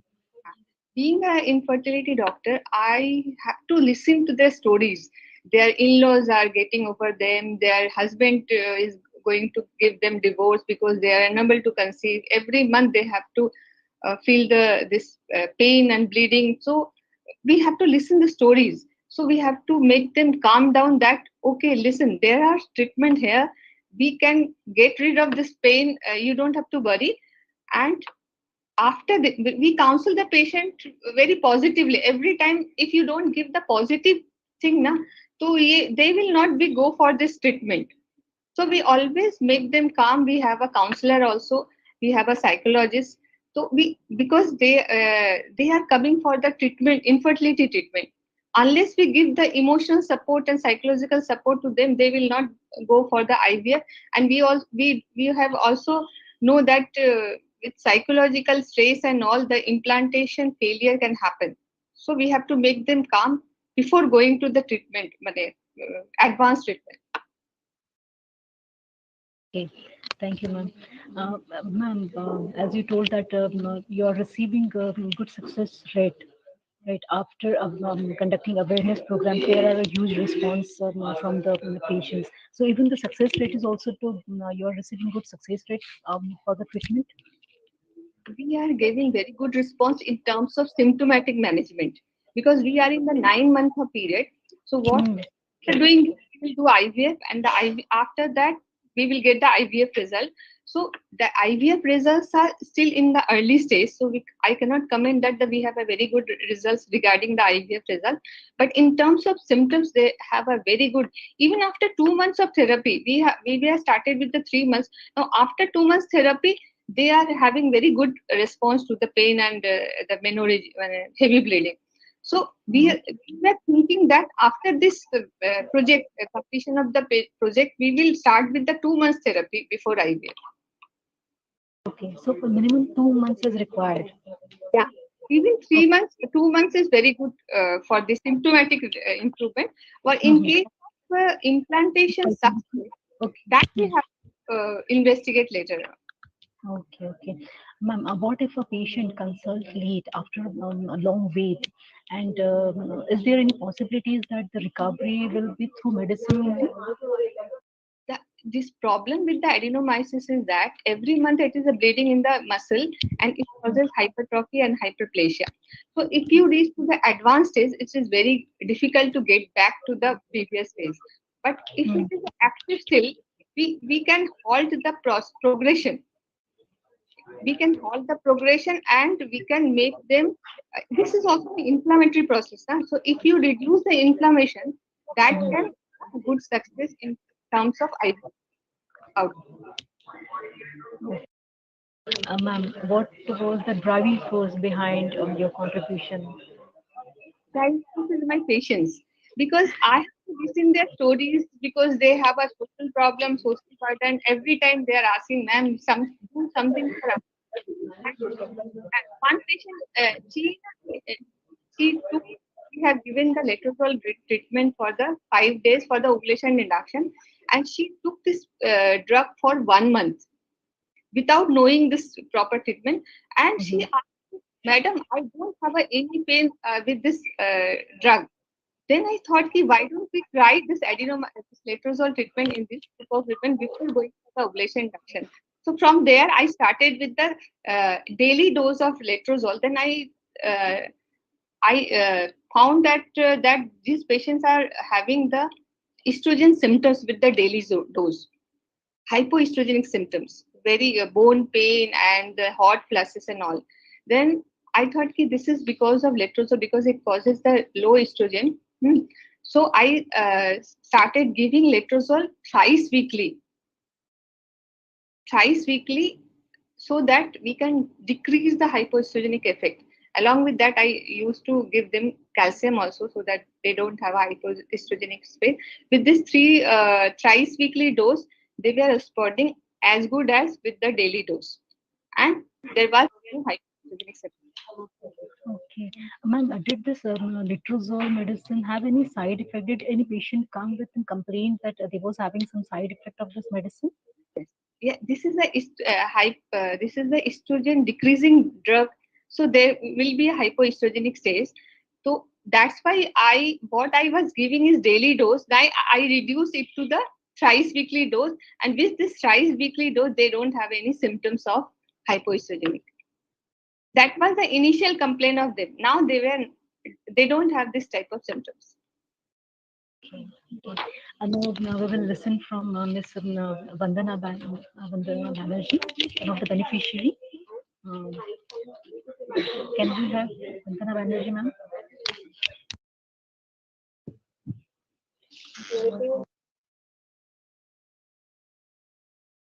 Vandana ma'am क्या आप हमें सुन सकते हैं? Yeah, can you hear me, ma'am? Good afternoon, ma'am. Good afternoon. Hello. Hello. क्या ma'am? Am I audible? Yes, clearly. Yeah. Good afternoon, one and all present here. Good afternoon, Sunita ma'am, and the panelists and the guest. Please introduce yourself, ma'am. Yeah, I'm Vandana Banerjee, and I have been treated by Dr. Sunita ma'am, and see, I had miscarriages, and because of that, I was unable to conceive. So because of that, I don't have any kids, so unable to conceive was a problem for me. So later on, for the infertility treatment, I went to Dr. Sunita ma'am. So when I went there, it was diagnosed that I have adenomyosis and endometriosis also. So I was not knowing about all this before. Because there was bit pain during the periods and all, or less bleeding and all, but I never paid attention to it till I had a miscarriage and they could not conceive. So when I went to ma'am, ma'am had told that I have adenomyosis, and then the treatment started. So all that I was listening to ma'am, all the medicines which ma'am was saying, those medicines were given to me. And after that, also ma'am had suggested me to attend a program which was there in the institute itself, and I had attended. So there I came to know in detail what exactly is adenomyosis. So I have seen many women and even the unmarried, I had seen them coming there. And even in the institute, when I went to for the treatment, I saw a lot of people coming, but don't. But lot of rush is there for many things, especially for conceiving and infertility treatment. So I used to always, listen to them. Some ladies used to talk and all. So some used to share. Even in my relatives and my sisters and in my professional places also, I see a lot of women having pain during the periods. But always as a ladies, when we went to the gynecologist or to the local physician, they always give us a painkiller.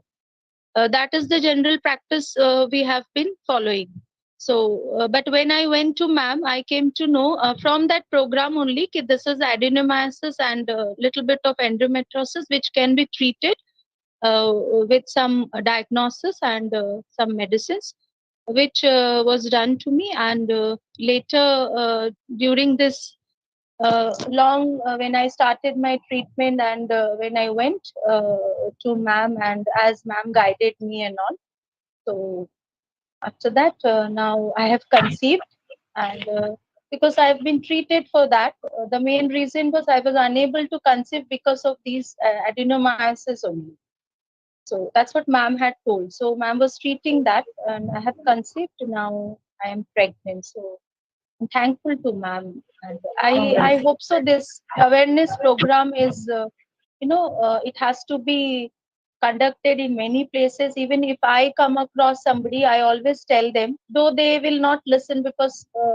Uh, and also, I feel all the doctors also should be aware. So if any ladies go to them, they should guide them. What it is, and as ma'am said, so through awareness programs, I think so this disease can be cured, and it is actually socially, as we are treating cancer and all, but this is also a kind of pain for the ladies, which lot of things, even some ladies, they can't get up. Means 2 to 3 days they lie down and they have to forcibly get up and do work. Seen that also. I think so that will reduce the pain of the ladies nowadays they are facing. So, thank you, ma'am. Absolutely true, absolutely true. Ma'am, from where did you got to know about this treatment? Through the awareness program? I had gone to ma'am for the infertility treatment because I was not conceived. After that, I came to know that I have adenomyosis, and then from I was not knowing that there's a treatment going on there. I just went to for an infertility treatment to conceive to ma'am. But later on, ma'am only have guided me to attend all these programs, and then ma'am has started the treatment. So how this treatment has changed your life?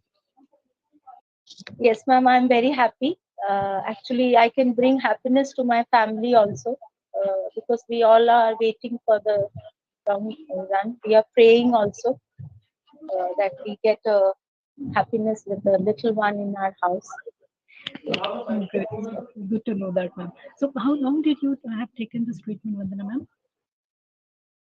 Ma'am, I have reached to ma'am in the month of September, but before that also had gone, but in between I had taken a gap because of some other reasons. But that time also some treatments are going on. But last June I had gone to ma'am, and since then it's a long process of giving medicines, many things that ma'am might know. I will not know in detail, but I have started long back now, almost you can say it's June, July have started. So now I have in January I have conceived. So it's a long run, 5 to 6 months.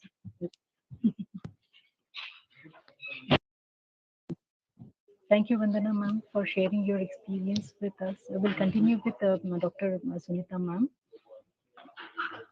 Thank you. Ma'am, what are the major challenges faced while conducting awareness program or the treatment? Regarding the treatment, patients, we have to counsel the patient that take the proper drug properly. Means thrice weekly, many patients take daily that earlier patient has taken. And if there is symptoms like many times you were asking about the side effects. One of the side effects is if you take daily dose, it can make the cyst because it is an ovulation induction drug. It can make the cyst formation. So in that case, we have to stop the drug and we have to make the cyst disappear. For that case, we have to give the contraceptive medicine. So in that case, the fertility treatment will be delayed. So counseling of the patient is very important, that take the drug in the proper way. And we are also talk regarding the letrozole dose to the pharma company, that they can reduce this 2.5 milligram dose to 1 milligram dose, so that this 1 milligram dose can be taken daily. So they will not forget to take the dose, these women, to take the dose in the proper way. So we are also talking to the pharma company who have making the letrozole drug. So counseling is very much important to the patients. That you were asking that how to calm this patient, emotional support should be given to these patients. These are the very big things in our infertility management. Okay. Ma'am, please tell us about this GnRH. GnRH. Okay. This is the drug which is also reducing the estrogen by blocking the pituitary hormone FSH-LH from the anterior pituitary. And because we are blocking this FSH-LH, they will not develop the follicle in the ovary, and it will not produce any follicle. So there won't be any estrogen. So by giving the injection monthly, we can reduce the symptoms. But the cost of one GnRH agonist is 6,000. So patient has to take this injection every month with the cost of 6,000. And this letrozole, if we take the therapy of 1 month letrozole, it is hardly 500 to 600. So you can see the big difference of this disease, the cost of this therapy, big difference of cost of therapy in this standard drug and what we are going to investigate. this has to be taken long time. If you are taking the GnRH agonist for a long time, it will do the hypoestrogenic effect. So we have to give the add-back therapy along with the GnRH agonist. So our infertility management will be hampered with this long-term treatment therapy. And this we don't know whether it can improve the receptivity of the endometrium, which was already investigated in terms of letrozole therapy, that people have investigated the use of letrozole in increasing the IVF success. So it can help in both ways. It can reduce the symptoms, and along with that, it can also increase the endometrial receptivity, and we can have a better reproductive outcome with this letrozole therapy. Okay. Thank you, ma'am. Ma'am, in an average, what is the cost of this treatment? Is it affordable for the patient, especially for the rural from the rural community? Only hardly it is a 500 in a month. So, and you can see the other management for the endometriosis or adenomyosis is a very huge cost. Every month, if you take the Dynogest, it is very expensive. At least 1,500 in a month. So you can see the difference between the cost of GnRH agonist or Dynogest or letrozole. So it will make the difference in the rural population or who cannot afford the expensive treatment. Here it will be a very good options in adenomyosis and endometriosis patients if we give it in the proper way. Okay, ma'am, any suggestions or anything else need to be done in this field? I just want that we can make more awareness program. We can make the doctors about this disease, awareness about this disease to the gynecologist, so that they can screen the patients about this disease, and so that they can take the preventive measure. That because the hypoestrogenic state is there, if we can reduce the hypoestrogenic state, we can prevent the progress of this disease. And after completion of this project, if we get the positive results, if DST SID can extend our project further, so that we can extensively do the patient awareness and CME workshop to the other parts of the India and abroad also. We can give our paper, detailed of our project, so that others also benefited with this findings of the project. Thank you, ma'am. Thank you very much for sharing the experiences with us and enlightening us with the topic which is untouched or basically ignored by the society. Appreciate the hard work and effort you are making towards the betterment of a woman and making them smile and making relief of the pain they are suffering every month. Thank you, ma'am. Thank you very much for being part of Techneev. Thank you, Vandana ma'am, for sharing your experience. Thank you. Thank you once again. Thank you. We can leave. Yeah, yes. That's the end of Techneev. Thank you all for being with us today. The story of all community group will be published soon at ISTI portal along with a separate video for the same. They will be assessed through ISTI portal, and complete program will be assessed through the link www.indiascienceandtechnology.gov.in/Techneev 4075/live. Our next program, day 16, will be held on 21st May at Ramnagar, Uttarakhand. We would like to invite you all to join virtually with us. Thank you. Thank you all.